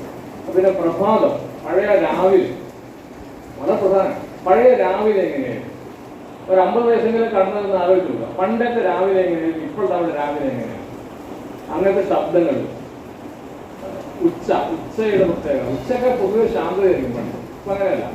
വൈകുന്നേരം എങ്ങനെയാണ്, രാത്രി എങ്ങനെയാണ്, അവർ പ്രകൃതിയിൽ വരുന്ന മാറ്റങ്ങൾ, ഓരോ കാലത്ത് വരുന്ന മാറ്റങ്ങൾ, സമയ സൂചനകൾ, പിന്നെ ശബ്ദപ്രകൃതി. കണ്ണടച്ച് കിട്ടുന്ന ഒരു പ്രകൃതിയുണ്ട്. നമ്മുടെ ഇപ്പോൾ നമ്മുടെ കോവിഡ് കാലത്ത് ലോക്ക്ഡൗൺ വന്ന സമയത്ത് നമ്മൾ കേൾക്കാത്ത ഒച്ചകൾ കേട്ടില്ല. അത് വാഹനങ്ങളില്ല, നമ്മൾ പ്രകൃതി ഒച്ച കേൾക്കുന്നത്. അപ്പോൾ ഓരോ ഈ അതും ചരിത്രപരമാണ്. പണ്ട് ഈ എന്താണ് ആംബുലൻസിന് ഒച്ചയ്ക്ക് നമ്മൾ കേൾക്കാറില്ല. അത് പണ്ട് കിട്ടുന്ന ആംബുലൻസ് ഇപ്പോൾ രാത്രി മിക്കവാറും രാത്രിയുടെ പകലും ആംബുലൻസിന് ഒച്ച കേട്ടുകൊണ്ടിരിക്കും. അപ്പോൾ ശബ്ദത്തിന് ചരിത്രമുണ്ട്, ശബ്ദവും ചരിത്രപരമാണ്. തൊഴിൽ രംഗം, തൊഴിലുകൾ, കൃഷി, വ്യവസായം, കൈത്തൊഴിൽ, പ്രവാസി ജീവിതം, പിന്നെ കായിക രംഗം, പഴയ കളികൾ, പരമ്പരാഗതമായ കളികൾ, പിന്നെ ഫുട്ബോൾ, ക്രിക്കറ്റ് തുടങ്ങി പുതിയ കളികൾ, പിന്നെ ആധുനികതയുടെ അടയാളങ്ങളായിട്ട് നമ്മളാക്കിയുള്ള police station, railway station, post office, bank, മറ്റ് സ്ഥാപനങ്ങളിൽ, ബാങ്കുകൾ, ആധുനിക വൈദ്യം, ഹെൽത്ത് സെന്ററുകൾ, ആശുപത്രികൾ, ഇങ്ങനെയൊക്കെയുള്ള ആധുനികമായിട്ടുള്ള കാര്യങ്ങൾ. അത് കമ്പ്യൂട്ടർ ഇൻസ്റ്റിറ്റ്യൂട്ടൊക്കെ നോക്കാം. പിന്നെ ഭാവിയിലേക്കുള്ള നോട്ടങ്ങൾ, പിന്നെ ചില പ്രത്യേക ആളുകളുടെ ഓർമ്മകളുണ്ടാവും. ഇത് ഒരു ആവശ്യത്തിന് വേണ്ടി തയ്യാറാക്കിയിട്ടുള്ള ഗ്രാമചരിത്രത്തിന്റെ ഒരു ലിസ്റ്റാണ്. ഇത് പൂർണ്ണമല്ല, 2-3 നാൾ കൂടി ഇരുന്നിട്ട് ഉണ്ടാക്കിയൊരു പട്ടികയാണ്. ഞാൻ പറയുന്നത് ഗ്രാമചരിത്രം നിസ്സാരമായി എഴുതാവുന്ന ഒന്നല്ല, കഠിനമായ അധ്വാനം, കൂട്ടായ അധ്വാനത്തിന്റെ ഫലമായി മാത്രം ഉണ്ടാകാവുന്നതാണ് സക്രിയമായ അല്ലെങ്കിൽ ജൈവ സ്വഭാവമുള്ള ഒരു നാട്ടുചരിത്രമാണ്. അതാണ് രവിയേട്ടൻ സാഹസികമായി, ആ വാക്കിനാക്കി വരാം, സാഹസികമായിട്ട് ഒറ്റക്ക് നിർവഹിച്ചത്. അത് രവിയേട്ടന്റെ പിന്നെ രവിയേട്ടൻ കൃഷ്ണനായിരുന്ന മകനാണ്. അപ്പോൾ അദ്ദേഹം ജയിക്കാൻ തന്നെ ചരിത്രത്തിന്റെ വീട്ടിലാണ്. ഒരുപാട് രാഷ്ട്രീയ പ്രവർത്തകർ വരുന്നു, ഒരുപാട് ദേശാഭിമാനി പത്രം വരുന്നു, മറ്റു പത്രങ്ങൾ വരുന്നു. അച്ഛൻ പ്രധാനമായും സംസാരിക്കുന്നത് രാഷ്ട്രീയ കാര്യങ്ങളാണ്. അങ്ങനെ ഒരുപാട് ആനുകൂല്യം രവിയേട്ടനുണ്ട്. ആ ആനുകൂല്യത്തെ ചില ആൾക്കാർ പിന്നെ മഹത്വം പറയാം, എൻ്റെ അച്ഛൻ അങ്ങനെയായിരുന്നു പറയാനാണ് താഴ്ന്നു ഉപയോഗിക്കരുത്. പക്ഷെ അദ്ദേഹം അങ്ങനെയല്ല ഉപയോഗിച്ചത്.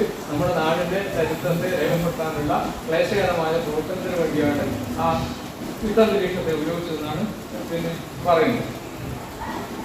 ഇതാണ് പിന്നെ ഞാൻ വ്യക്തിപരമായിട്ട് വായിച്ച ഏറ്റവും സജീവവും ശാസ്ത്രീയമായിട്ടുള്ള ഒരു ഗ്രാമചരിത്രത്തെ കുറിച്ച് പറയാം. അത് തിരുവനന്തപുരത്തെ ഈ പോത്തങ്കോട് ആശ്രമമില്ലേ, നമ്മൾ സാഹീരം എറണാകുളം, അത് തൊട്ട് ആ ഞാൻ അദ്ദേഹം വിചാരിച്ച അദ്ദേഹം ആ പഞ്ചായത്തിലാണ്. അത് തൊട്ടടുത്ത പഞ്ചായത്ത് വെള്ളനാട് പഞ്ചായത്ത്, ഒരു പഞ്ചായത്തിന്റെ പേര് വെള്ളനാട്. അവിടെ ഈ ഗ്രാമചരിത്രം ഉണ്ടാകാൻ വേണ്ടി പോയ ആൾക്കാരൊക്കെ നമ്മളെ പോലെ ചെറിയ മനുഷ്യരല്ല, കേരളത്തിലെ ഏറ്റവും പ്രധാനപ്പെട്ട ചരിത്രകാരന്മാരാണ്. ഡോക്ടർ രാഘവര്, കാഞ്ഞിരക്കട പോലുള്ള ആളുകളുടെ നേതൃത്വത്തിലാണ് അവിടെ ഗ്രാമചരിത്രം ഉണ്ടാക്കിയത്. ആ പുസ്തകത്തിന് പരിധി കിട്ടില്ല. അപ്പോൾ അതിൻ്റെ അവിടെ അത് വളരെ ശാസ്ത്രീയമായിട്ടുള്ള ഗ്രാമചരിത്രമാണ്. അതിൻ്റെ കൂടെ സഹായത്തിലാണ് ഞാൻ ഈ പട്ടിക ഇവിടെ അവതരിപ്പിക്കാൻ വേണ്ടി ഉണ്ടാക്കിയത്. അപ്പോൾ അത് പണ്ട് വായിച്ച ഓർമ്മയില്ല. ഇനി ഈ പുസ്തകത്തെ കുറിച്ച്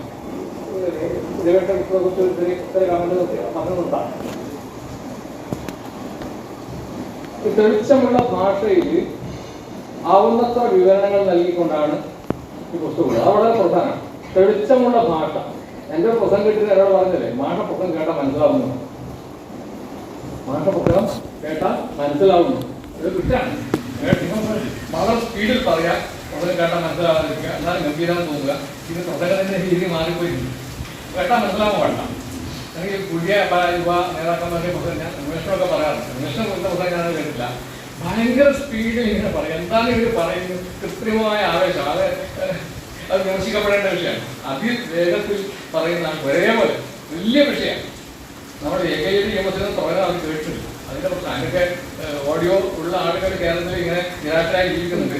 അത് കേട്ടിട്ട് ആളുകൾക്ക് മനസ്സിലാവുന്ന തരത്തിൽ സ്പീഡ് കുറച്ച് മനസ്സിലാവുന്നു. നാട് ഉദാഹരണങ്ങൾ പറഞ്ഞിട്ടാണ് സംസാരിക്കേണ്ടത്. ജനങ്ങളുമായിട്ട് സംവാദം ഉണ്ടാക്കേണ്ടത്. ഇതെന്തോ ഒരു പെർഫോമൻസ് മാത്രമാണ്, നോട്ട് ആൻ ആക്ഷൻ. അത് പ്രവർത്തനമല്ല, എന്തോ ഒരു പ്രകടനം മാത്രമാണ്, ആക്ഷൻ മാത്രമാണ് ഒരു പ്രവർത്തനം ഇവിടെ പറയുന്നത്. അപ്പോൾ ആദ്യത്തെ അധ്യായത്തിൽ പിന്നെ ഉള്ളത് പ്രധാനമായിട്ടും നമ്മൾ ശാസ്ത്രീയമായിട്ട് പ്രീ മോഡേൺ എന്ന് പറയുന്നത് ആധുനികതയ്ക്ക് മുമ്പ് ഉള്ള, ബ്രിട്ടീഷുകാർക്ക് വരുന്നതിന് മുമ്പുള്ള പിന്നെ നമ്മുടെ ഇപ്പോൾ ഞാൻ എപ്പോഴാണ് ഞാൻ ചില ദിവസം കടക്കാവിൻ്റെ അരികിലൂടെ റോഡിലൂടെ നടക്കല്, നല്ല വഴിയിൽ കൊണ്ടുവരാൻ. അതുപോലെ നമ്മുടെ ദുർഗ മെഡിക്കൽ പേരാണല്ലോ അല്ലേ, അതിന്റെ മുമ്പിൽ വലിയ മരം ഉണ്ടായിരുന്നു അല്ലേ, അടുത്ത കാലം വരെ ഉണ്ടായിരുന്നു. പൈ അപ്പൊ കുറച്ച് നമ്മുടെ മാപ്പിടിച്ചൊരു കാടുണ്ട്. ഇതെല്ലാം പണ്ടൊന്നും ഒറ്റ സ്ഥലമായിരുന്നു. ഈ കാട് അങ്ങോട്ട് ഉണ്ടായെന്ന് വിചാരിക്കാം. ഞാനങ്ങനെ മാപ്പിടിച്ചേക്കാവ് വിഷമില്ല, എനിക്ക് മരങ്ങൾക്ക് കാണാൻ മനസ്സിലാവില്ല. ഒരു മിക്കവാറും തോന്നുന്നത് ഈ മാപ്പിടിച്ചേരി കാവിലെ മരങ്ങൾ തന്നെയായിരിക്കും ഏതാണ്ടൊക്കെ വീടി ഉറപ്പില്ല കേട്ടോ, ഞാൻ ഊഹിച്ചു പറയുന്നു. അപ്പോൾ ഈ മരം ഇപ്പം മുറിച്ചു തുടങ്ങി. അപ്പൊ ഈ റോഡുകൾക്കുള്ള സ്ഥലങ്ങളൊക്കെ പണ്ട് കാവന്നെ ആയിരിക്കണം എന്നാണ് വിചാരിക്കേണ്ടത്. ഇപ്പോൾ നമ്മുടെ കരുവള്ളൂർ പൈൻ മരം ഉണ്ടായിരുന്നു, അത് എത്ര വളരെ പ്രാധാന്യമുള്ള അതുപോലെ അടുത്ത വനപ്രകൃതിയുടെ ബാക്കിയാണ്. നമ്മുടെ കാവും മറ്റുമില്ലേ, അതെല്ലാം പഴയ വനപ്രകൃതിയുടെ ബാക്കിയാണ്. കാരണം എല്ലാവർക്കും മരങ്ങൾ ഉണ്ടായിട്ടുണ്ടാവും. അപ്പോൾ അങ്ങനെയുള്ള പ്രീ മോഡേൺ ആയിട്ടുള്ള ഒരുപാട് കാര്യങ്ങളാണ്, മോഡേണിറ്റി ആധുനികത മുമ്പുള്ള കാര്യങ്ങളാണ് ഈ പുസ്തകം വരുന്നത്. പിന്നെ അദ്ദേഹം പറയുന്ന പ്രധാനപ്പെട്ട കാര്യത്തിലൂടെ 500 കൊല്ലം മുമ്പ് തന്നെ ഇവിടെ ജനവാസം ഉണ്ടായിരുന്നു. ഞാൻ ഈ പുസ്തകം ഉള്ളടക്കത്തിൽ അങ്ങനെ പോകുന്നില്ല കേട്ടോ, വായിക്കേണ്ടതല്ല. ഇവരുടെ മണ്ണിൻ്റെ പ്രത്യേകതകൾ, പിന്നെ പഴയ ജനങ്ങൾ എങ്ങനെയായിരുന്നു, ബ്രാഹ്മണരുടെ വരവാണ് കേരളത്തിൽ എല്ലായിടത്തും ഒരു മാറ്റം ഉണ്ടാക്കിയത്, വലിയ മാറ്റം ഉണ്ടാക്കിയത്. ആ കാര്യം, പിന്നെ ആരാധനാലയങ്ങൾ, അതിൻ്റെ വൈവിധ്യം, തെയ്യങ്ങൾ, കോട്ടം, പൂരം, പൂരക്കളി, അങ്ങനെ ഒരുപാട് കാര്യങ്ങൾ അതുമായിട്ട് ബന്ധപ്പെട്ട് വരുന്നുണ്ട്. ആധുനികത മുമ്പുള്ള ജീവിതം. പിന്നെ ഭൂമിയെക്കുറിച്ച്, പിന്നെ കൃഷി, ഭൂമിയിലുള്ള എഴുത്താണ് കൃഷി, ഭൂമിയിലുള്ള രചനയാണ് കൃഷി. അപ്പോൾ ഭൂമിയുടെ രചനയായ കൃഷിയെക്കുറിച്ച്, കൃഷി എങ്ങനെ സമ്പത്തായി മാറുന്നതിനെ കുറിച്ച് കാര്യങ്ങൾ, പിന്നെ ചരിത്രം കുറേ കൂടി കൃത്യമായിട്ടുള്ള കാര്യം. കൃഷ്ണദേവരായരുടെ പേര് നമ്മൾ ധൈര്യോത്സവം പറയുമ്പോൾ അതിനെക്കുറിച്ച് പല കൃഷ്ണദേവരായരുടെ ചരിത്രമായിട്ട് ബന്ധമുള്ളത് മൈസൂരാണല്ലോ. അപ്പോൾ അങ്ങനെ ഒരു ബന്ധമുള്ള കാര്യം പൊതുവെ പറയുന്ന കാര്യങ്ങളാണ് അത് പുസ്തകത്തിൽ ആവർത്തിക്കുന്നത്.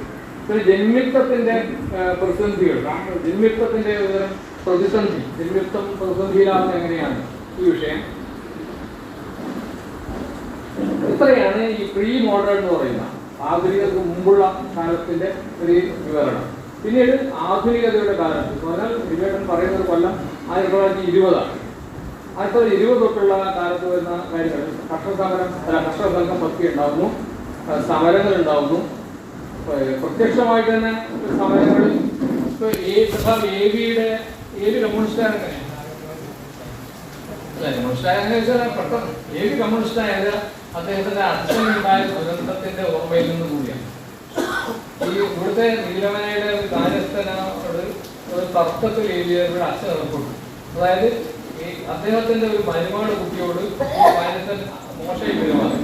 അപ്പൊ ആളൂരമൊക്കെ വെച്ചിട്ട് ഒരു അടികലാശമുണ്ടായി. ആ അടിച്ചിട്ട് അയാൾ മരിച്ചുപോയി, ഈ കാര്യസ്ഥൻ മരിച്ചുപോയി.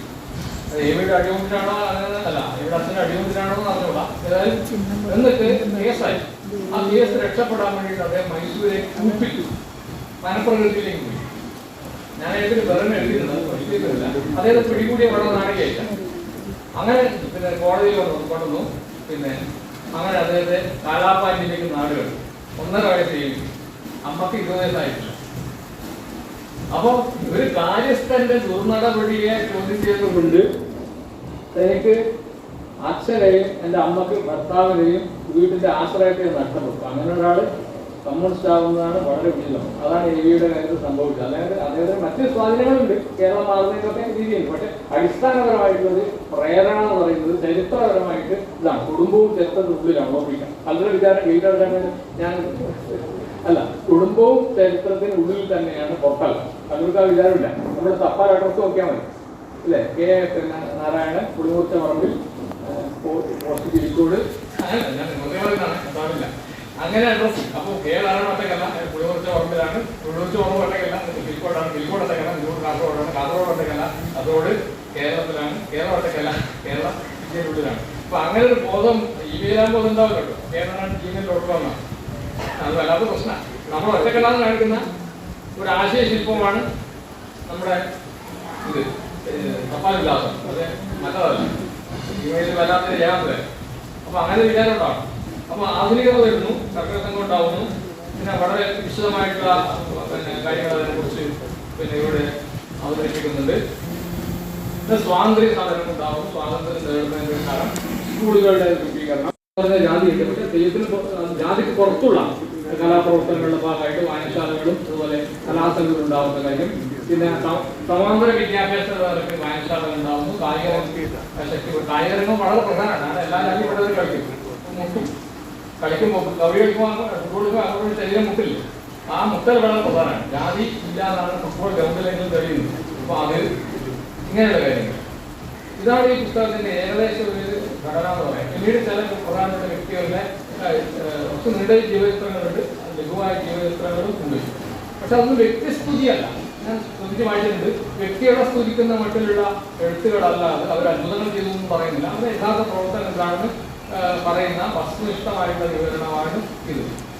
ഇത് വളരെ എൻ്റെ ഈ കേട്ട് നീളുപോയി പുസ്തക കാര്യങ്ങളൊന്നുമില്ല.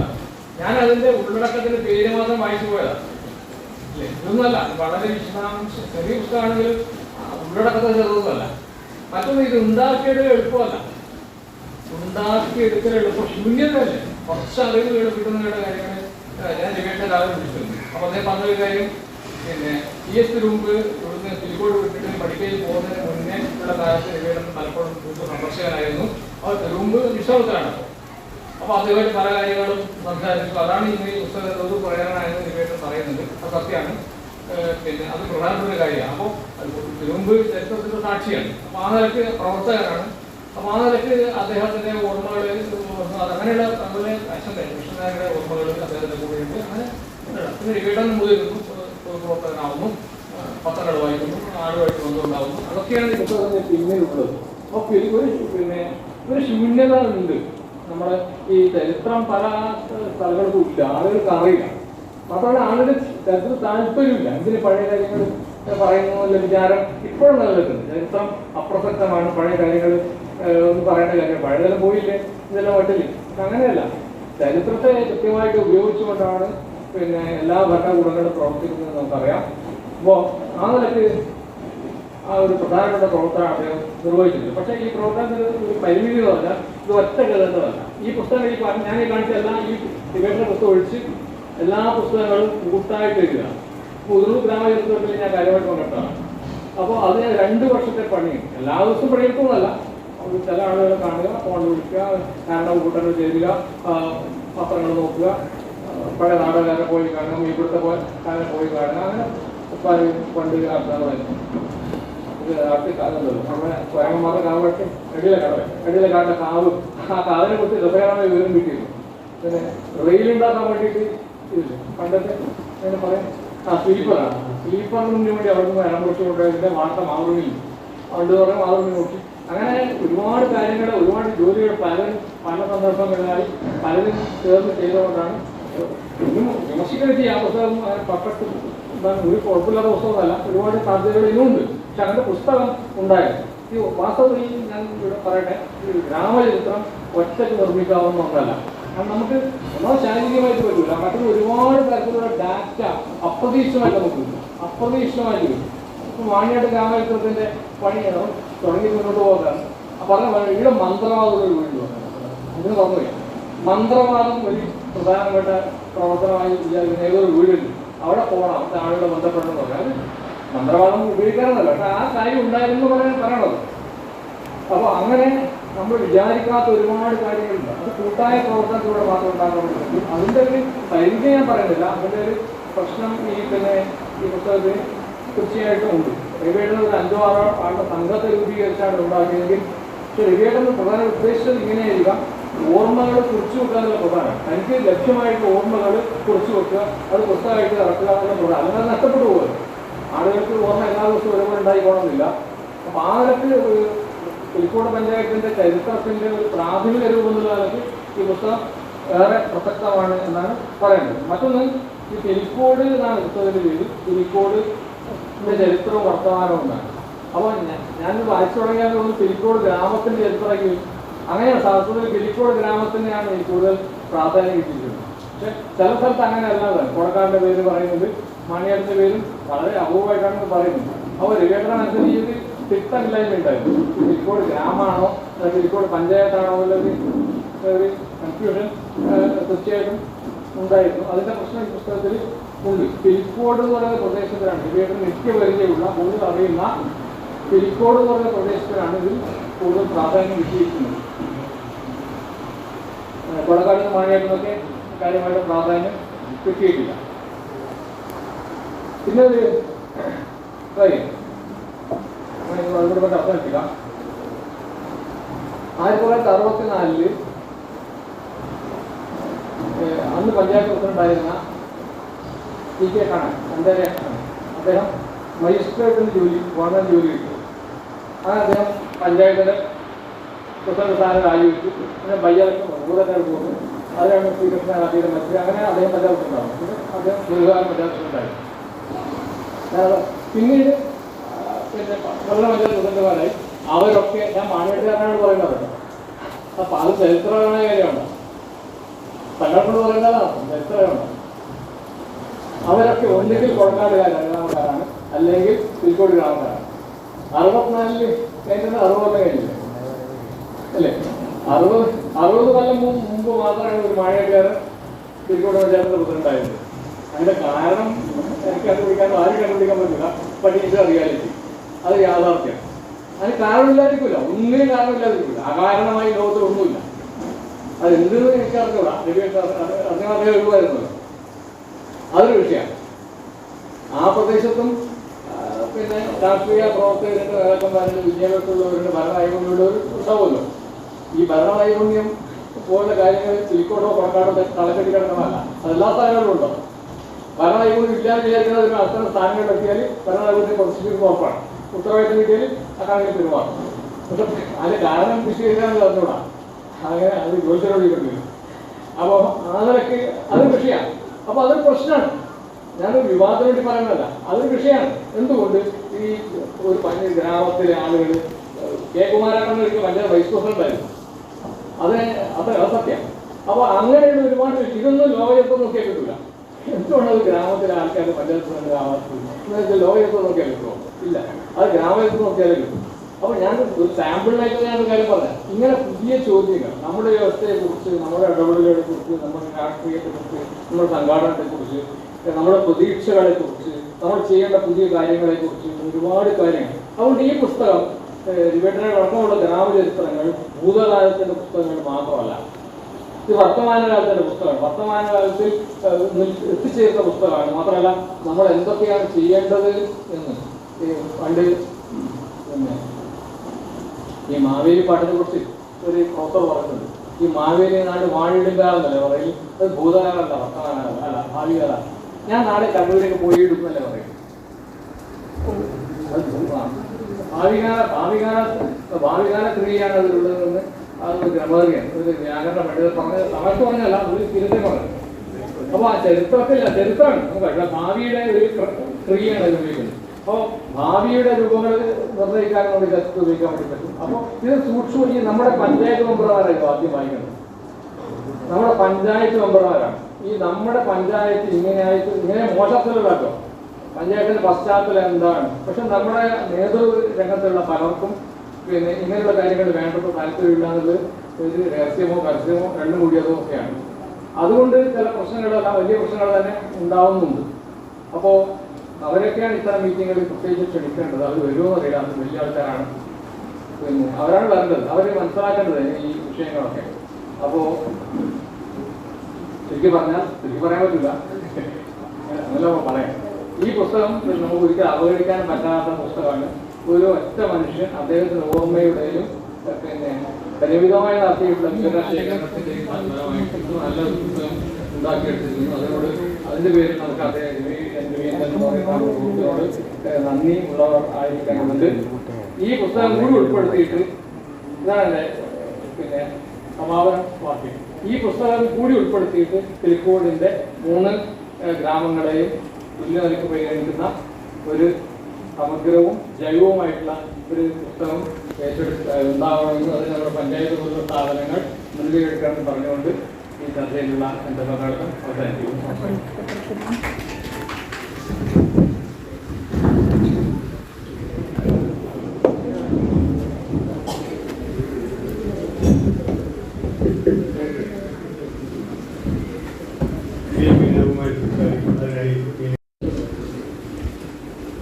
ഇന്ന്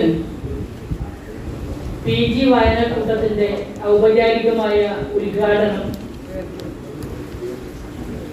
നമ്മൾക്ക് ഏവർക്കും പ്രിയപ്പെട്ട EP രാജഗോപാലൻ മാഷ്, നമ്മുടെ എല്ലാം പ്രിയപ്പെട്ട രവിയേട്ടന്റെ പിലിക്കോടിന്റെ ചരിത്രവും വർത്തമാനവും എന്ന പുസ്തകത്തെ ആസ്പദമാക്കിക്കൊണ്ട് ഇവിടെ നിർവഹിച്ചു കഴിഞ്ഞു.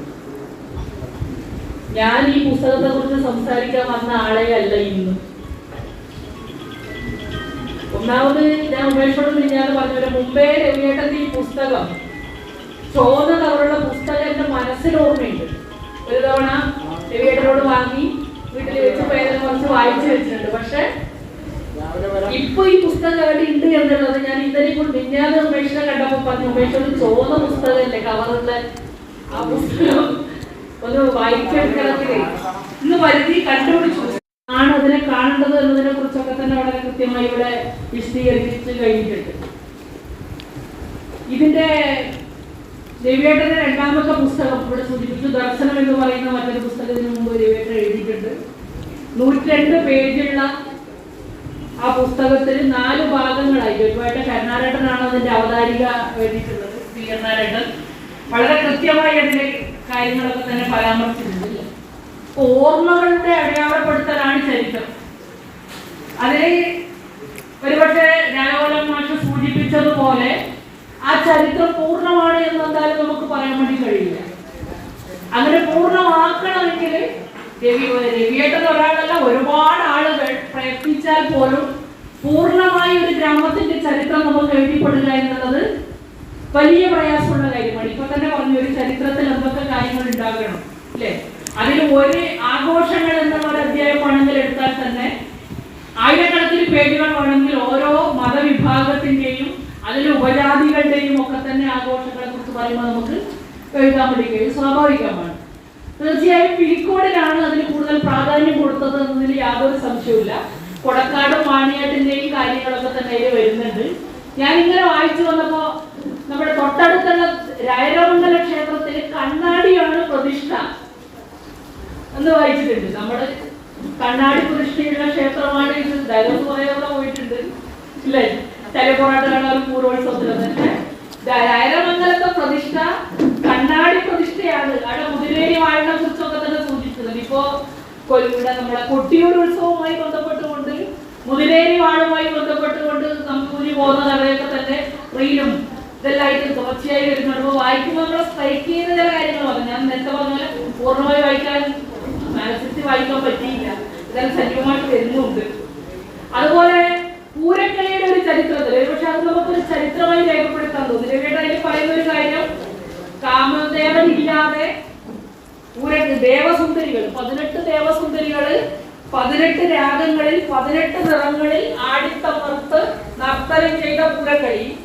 ആ പൂരക്കളി അങ്ങനെ മെയ്വഴക്കത്തോടെ അവതരിപ്പിക്കാൻ പ്രാപ്തിയില്ലാതെ സ്ത്രീകളിൽ നിന്ന് പുരുഷന്മാർ അത് ഏറ്റെടുത്തു എന്നുള്ള ഒരു കഥയിൽ പറയുന്നു. അപ്പൊ പൂരക്കളി ഇപ്പോ പുരുഷന്മാരാണ് കളിക്കുന്നത്. സ്ത്രീകൾ ഇപ്പൊ ചില സ്ഥലത്തൊക്കെ തന്നെ പൂരക്കളി കളിക്കാൻ വന്നിട്ടുണ്ട്. ചരിത്രം എന്തുകൊണ്ട് അങ്ങനെ സംഭവിച്ചു? പൂരക്കളി എന്ന് പറയുന്നത് തുടങ്ങിയത് സ്ത്രീകളായിരുന്നു. ആ സ്ത്രീകളിൽ നിന്ന് മാറി മെയ്വഴക്കത്തോടെ കളിക്കാൻ കഴിയാത്തതുകൊണ്ട് അത് പുരുഷന്മാരിലേക്ക് മാറി എന്ന് പറയുമ്പോൾ അവിടെ അതിൻ്റെതായ ഒരു ചരിത്രമുണ്ട്. ഞാൻ കൂടുതലൊന്നും പറയുന്നില്ല.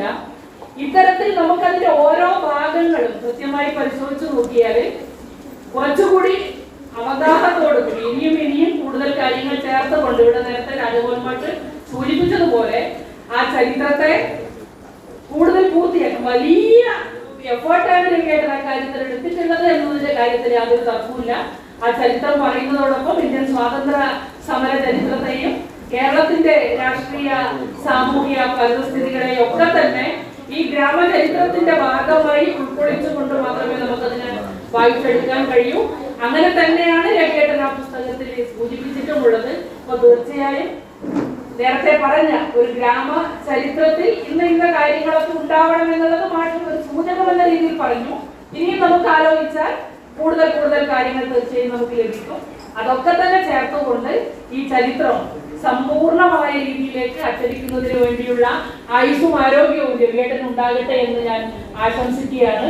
PG വായനക്കൂട്ടത്തിന്റെ ഭാഗമായി നമുക്ക് ഏരിയ തലത്തിൽ എല്ലാ മാസവും ഒരുപക്ഷെ ജില്ലാതലത്തിൽ കരുളൂർ മുരളിയുടെ നാടകക്കാരൻ എന്ന പുസ്തകത്തെ കുറിച്ചുള്ള പുസ്തക ചർച്ചയാണ് നാം നടത്തിയത്. അവിടെ രാജഗോപാൽ തുടക്കത്തിൽ തന്നെ പറഞ്ഞത് ഇതിന് സംഗ്രഹമില്ല.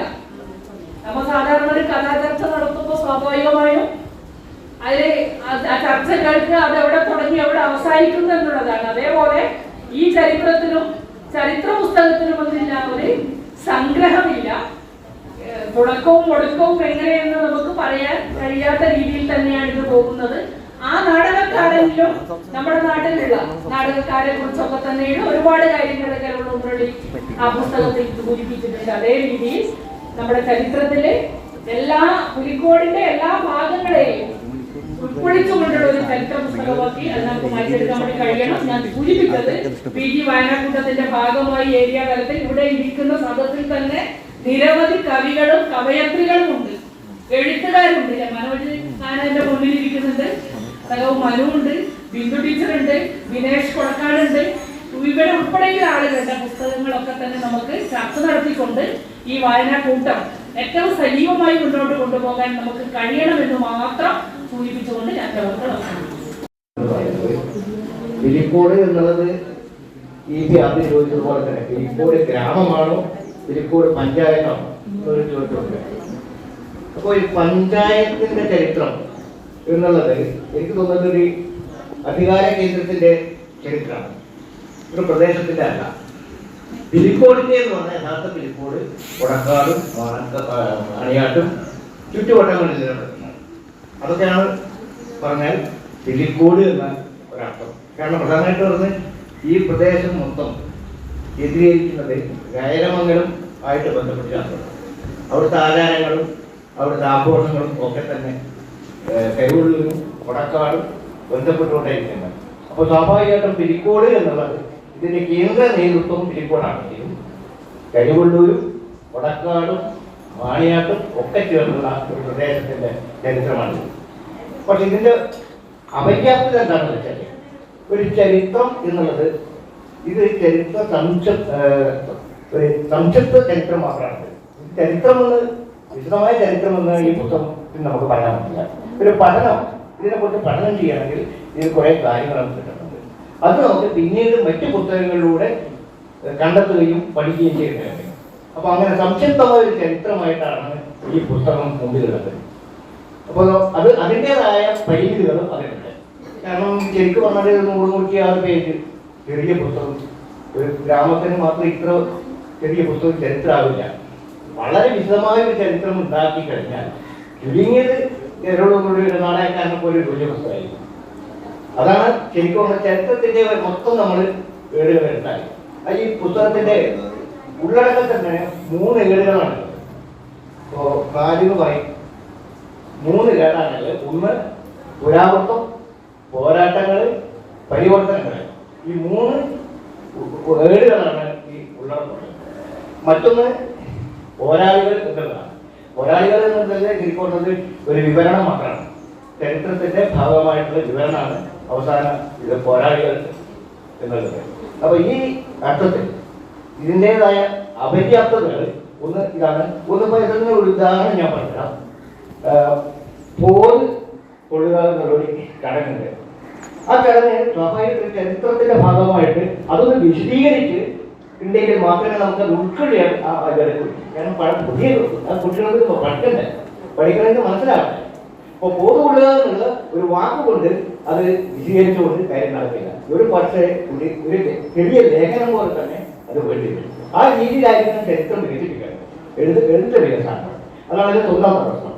മറ്റൊന്ന് ഇപ്പോൾ പറയും പോലെ തന്നെ ഈ അബ്രിവേഷൻ പോലെ ABC, KFC എന്നൊക്കെ പറയും പോലെ അബ്രിവേഷൻ അതാണ് ഈ ചെറിയ സംഭവം പറഞ്ഞു കഴിഞ്ഞാൽ അത് വിപുലമായിട്ട് പറയുമ്പോൾ പല രീതിയിലായിരിക്കും പറയാം. അങ്ങനെ ഒരു കാര്യമുണ്ട്. ഒരു അബ്രിവേഷൻ നമുക്ക് പറയാം ABC എന്തൊക്കെയാണ്. ABC നമ്മൾ പലതും ആവാം. പലതാവാന്ന് പറഞ്ഞാൽ അമേരിക്കൻ ബ്രോഡ്കാസ്റ്റിംഗ് കമ്പനി ആവാം, അല്ലെങ്കിൽ അമിതാഭ് ബച്ചൻ കമ്പനി ആവാം. അങ്ങനെ ABC എന്ന് പറഞ്ഞാൽ പല രീതിയിലും പറ്റും. പക്ഷേ ചരിത്രത്തിൽ ഒന്ന് മാത്രമേ ഉണ്ടാവുള്ളൂ. ABC ആണെങ്കിൽ ABC എന്ന് അതിൽ പിന്നെ മാറ്റമില്ല, മാറ്റം ഉണ്ടാവാൻ പാടില്ല. അതാണ് ചരിത്രം. അത് കണക്കിന് ഇതൊരു പ്രത്യേകതയുണ്ട്. കണക്കും സാമൂഹ്യപാഠം കൊണ്ട് വ്യത്യാസമാണ്.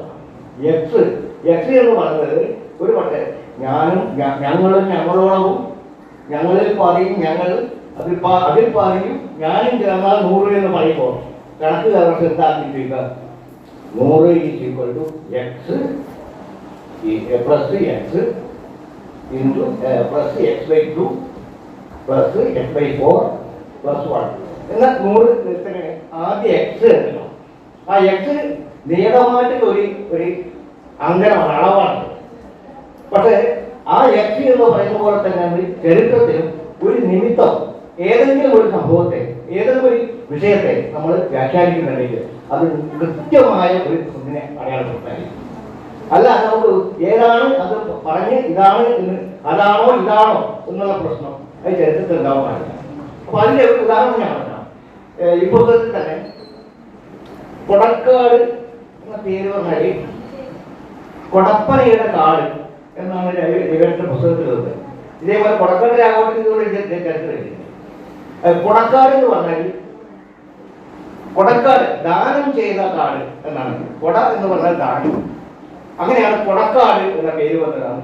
കൊടക്കാട് കൊടക്കാട് പണയക്കാട്, പണയം വെച്ച കാട്, അതായത് ദാനം ചെയ്ത കാടിൽ നിന്ന് പണയം കൊടുത്ത ആ ദാനം പണയം കൊടുത്ത പിന്നെ ക്ഷേത്രമാണ് പണയക്കാട് എന്നത് അങ്ങനെയാണ് പറയുന്നത്. അപ്പോ ഈ കൊടക്കാട് എന്ന പദം കൃത്യമായി തിരിഞ്ഞെടുക്കേണ്ടത് ഈ പറയുമ്പോൾ എക്സിന്റെ ഒരു വിലയല്ല, അത് കണ്ടെത്താറുണ്ട്. അതാണ് ചരിത്രത്തിന്റെ ഏറ്റവും വലിയ ഗീണം. അത് അതിൽ മാറ്റം പാടില്ല. പിന്നെ പലതും വ്യാഖ്യാനിക്കണം, ചരിത്രത്തെ എത്രത്തോളം വ്യാഖ്യാനിക്കണം, ചരിത്രത്തെ പുനർരചിക്കാൻ ആവില്ല. അത് ഏത് കാര്യങ്ങളിലും നമ്മൾ ചരിത്രത്തോട് ഒരു ഇത് സമീപനം ഉണ്ടാവണം എന്നുള്ളതാണ് പറയാനുള്ളത്.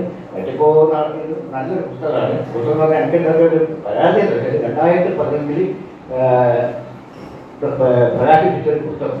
അതിന്റെ തുടർ വായനയും തുടർ പ്രസിദ്ധീകരണവും ഒക്കെ തന്നെ നമ്മളിൽ നിന്നും ഉണ്ടായിട്ടില്ല എന്നൊരു വലിയൊരു ചോദ്യമാണ്. ഒന്നുകിൽ ജൈവികം തന്നെ അതിനെ മുൻകഴിക്ക് എടുക്കണമായിരുന്നു. അത് വികസിപ്പിച്ചിട്ട് കൂടുതൽ പെൺകോട്ടിക്കാൻ പറ്റണം എന്നത് മാത്രം പറഞ്ഞുകൊണ്ട് ഞാൻ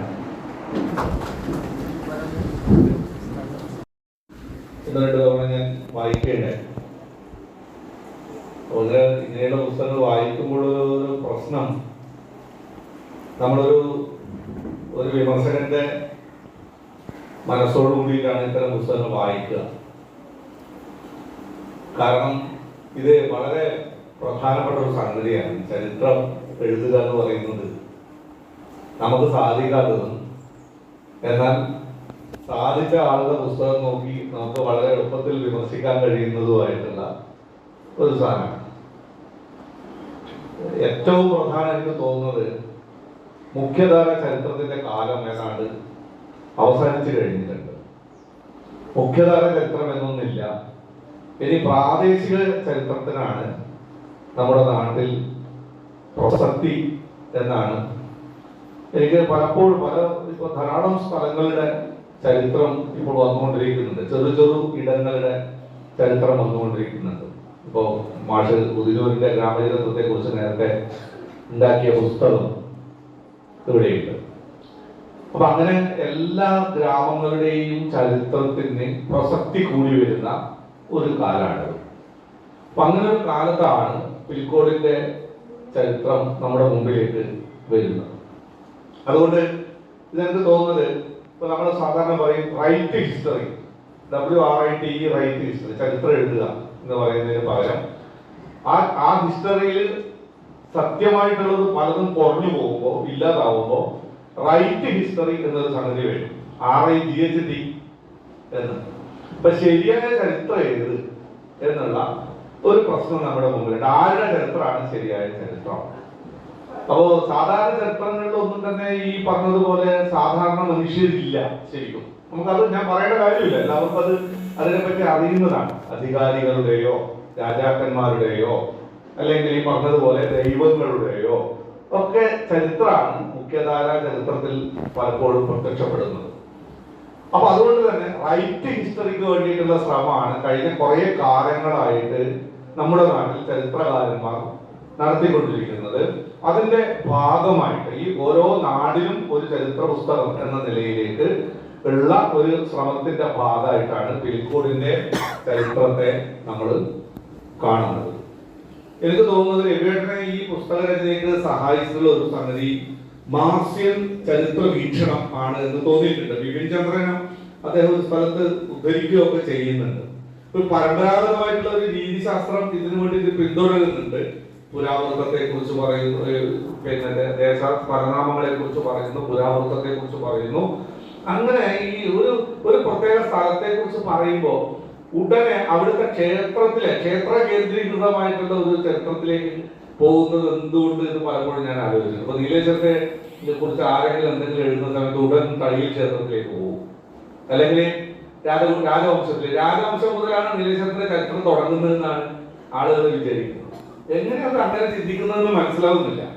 അപ്പോൾ അങ്ങനെ ചില സംഗതികൾ ഈ പുസ്തകത്തിലും ഒരു സ്ഖലിതമായിട്ട് വന്നുപോയിട്ടുണ്ടോ എന്നുള്ളൊരു തോന്നല് സ്വാഭാവികമായിട്ട് ഇത് വായിക്കുമ്പോൾ എനിക്കുണ്ട്. ഇപ്പൊ സാധാരണ മനുഷ്യരെ കുറിച്ചൊക്കെ ഇതിൽ പരാമർശങ്ങൾ ഇല്ല എന്നല്ല ഞാൻ പറഞ്ഞതിന് അർത്ഥം. ഇപ്പൊ ഉപ്പ് കുറുക്കുക എന്ന് പറയുന്ന സംഗതികളെ കുറിച്ച് നമ്മൾ ചരിത്രത്തിൽ, രാഷ്ട്രീയ ചരിത്രത്തിൽ പഠിക്കുന്നുണ്ട്. അത് കൂടുതൽ പോയാൽ നമ്മൾ ഉളിയത്ത് കടവിലെ ഉപ്പ് കുറുക്കലിനെ കുറിച്ച്, ഗാന്ധിജിയുടെ ഉപ്പ് കുറുക്കൽ കഴിഞ്ഞാൽ ഉളിയത്ത് കടവിലെ ഉപ്പ് കുറുക്കലിനെ കുറിച്ച് വരെ നമുക്കറിയാം. അതിനപ്പുറത്ത് കോഴിക്കോടുള്ള ഉപ്പ് കുറുക്കലിനെ കുറിച്ച് നമ്മൾ കേട്ടിട്ടുണ്ട്. അപ്പൊ നമ്മുടെ നാട്ടിലെ പെണ്ണുങ്ങൾ ഉപ്പ് കുറുക്കിയിട്ട് അത് തലച്ചുമടായി വീടുകളിൽ കൊണ്ടുപോയി വിറ്റ ഒരു കാലം ഉണ്ടായിരുന്നു എന്നുള്ളത് ഒരു പക്ഷെ പ്രാദേശിക ചരിത്രത്തിൽ നിന്ന് മാത്രം കിട്ടുന്ന ഒരു സംഗതിയാണ്. അതാണ് ഇങ്ങനൊരു തൊഴിലുണ്ടായിരുന്നു എന്നുള്ളത്, ഒരു തൊഴിലായി സ്വീകരിച്ച മനുഷ്യരുണ്ടായിരുന്നു എന്നുള്ളത്. ഇപ്പൊ പളന്നയിലെ പെണ്ണുങ്ങൾ ഉപ്പ് കുറുക്കിയിട്ട് വീടുകളിൽ കൊണ്ടുപോയി പിന്നെ വിറ്റതിനെ കുറിച്ച് പറയുന്നുണ്ട്, പരാമർശിക്കപ്പെടുന്നുണ്ട്. ചന്തയിലെ പോലീസ് സ്റ്റേഷൻ നിർമ്മാണത്തിനിടയിൽ പണിമുടക്ക് നടത്തിയതിനെ കുറിച്ച് പരാമർശമുണ്ട്. ഇതൊന്നും നമുക്ക് വേറെ എവിടുന്ന് കാണാൻ കിട്ടില്ല. ഇത്തരം അറിവുകൾ, ഇങ്ങനെയൊക്കെ ഉണ്ടായ അറിവുകളൊന്നും നമുക്ക് മറ്റൊരു സ്ഥലത്ത് നിന്ന് കിട്ടില്ല.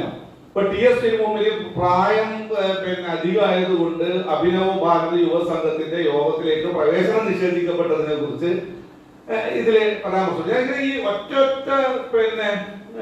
പരാമർശങ്ങൾ എടുത്ത് പറയുന്നതെന്ന് വെച്ചാല് ഇങ്ങനെയുള്ള സംഗതികൾ ധാരാളമായിട്ട് നമ്മുടെ പ്രദേശത്ത് ഉണ്ടായിരിക്കാൻ സാധ്യതയുണ്ട്.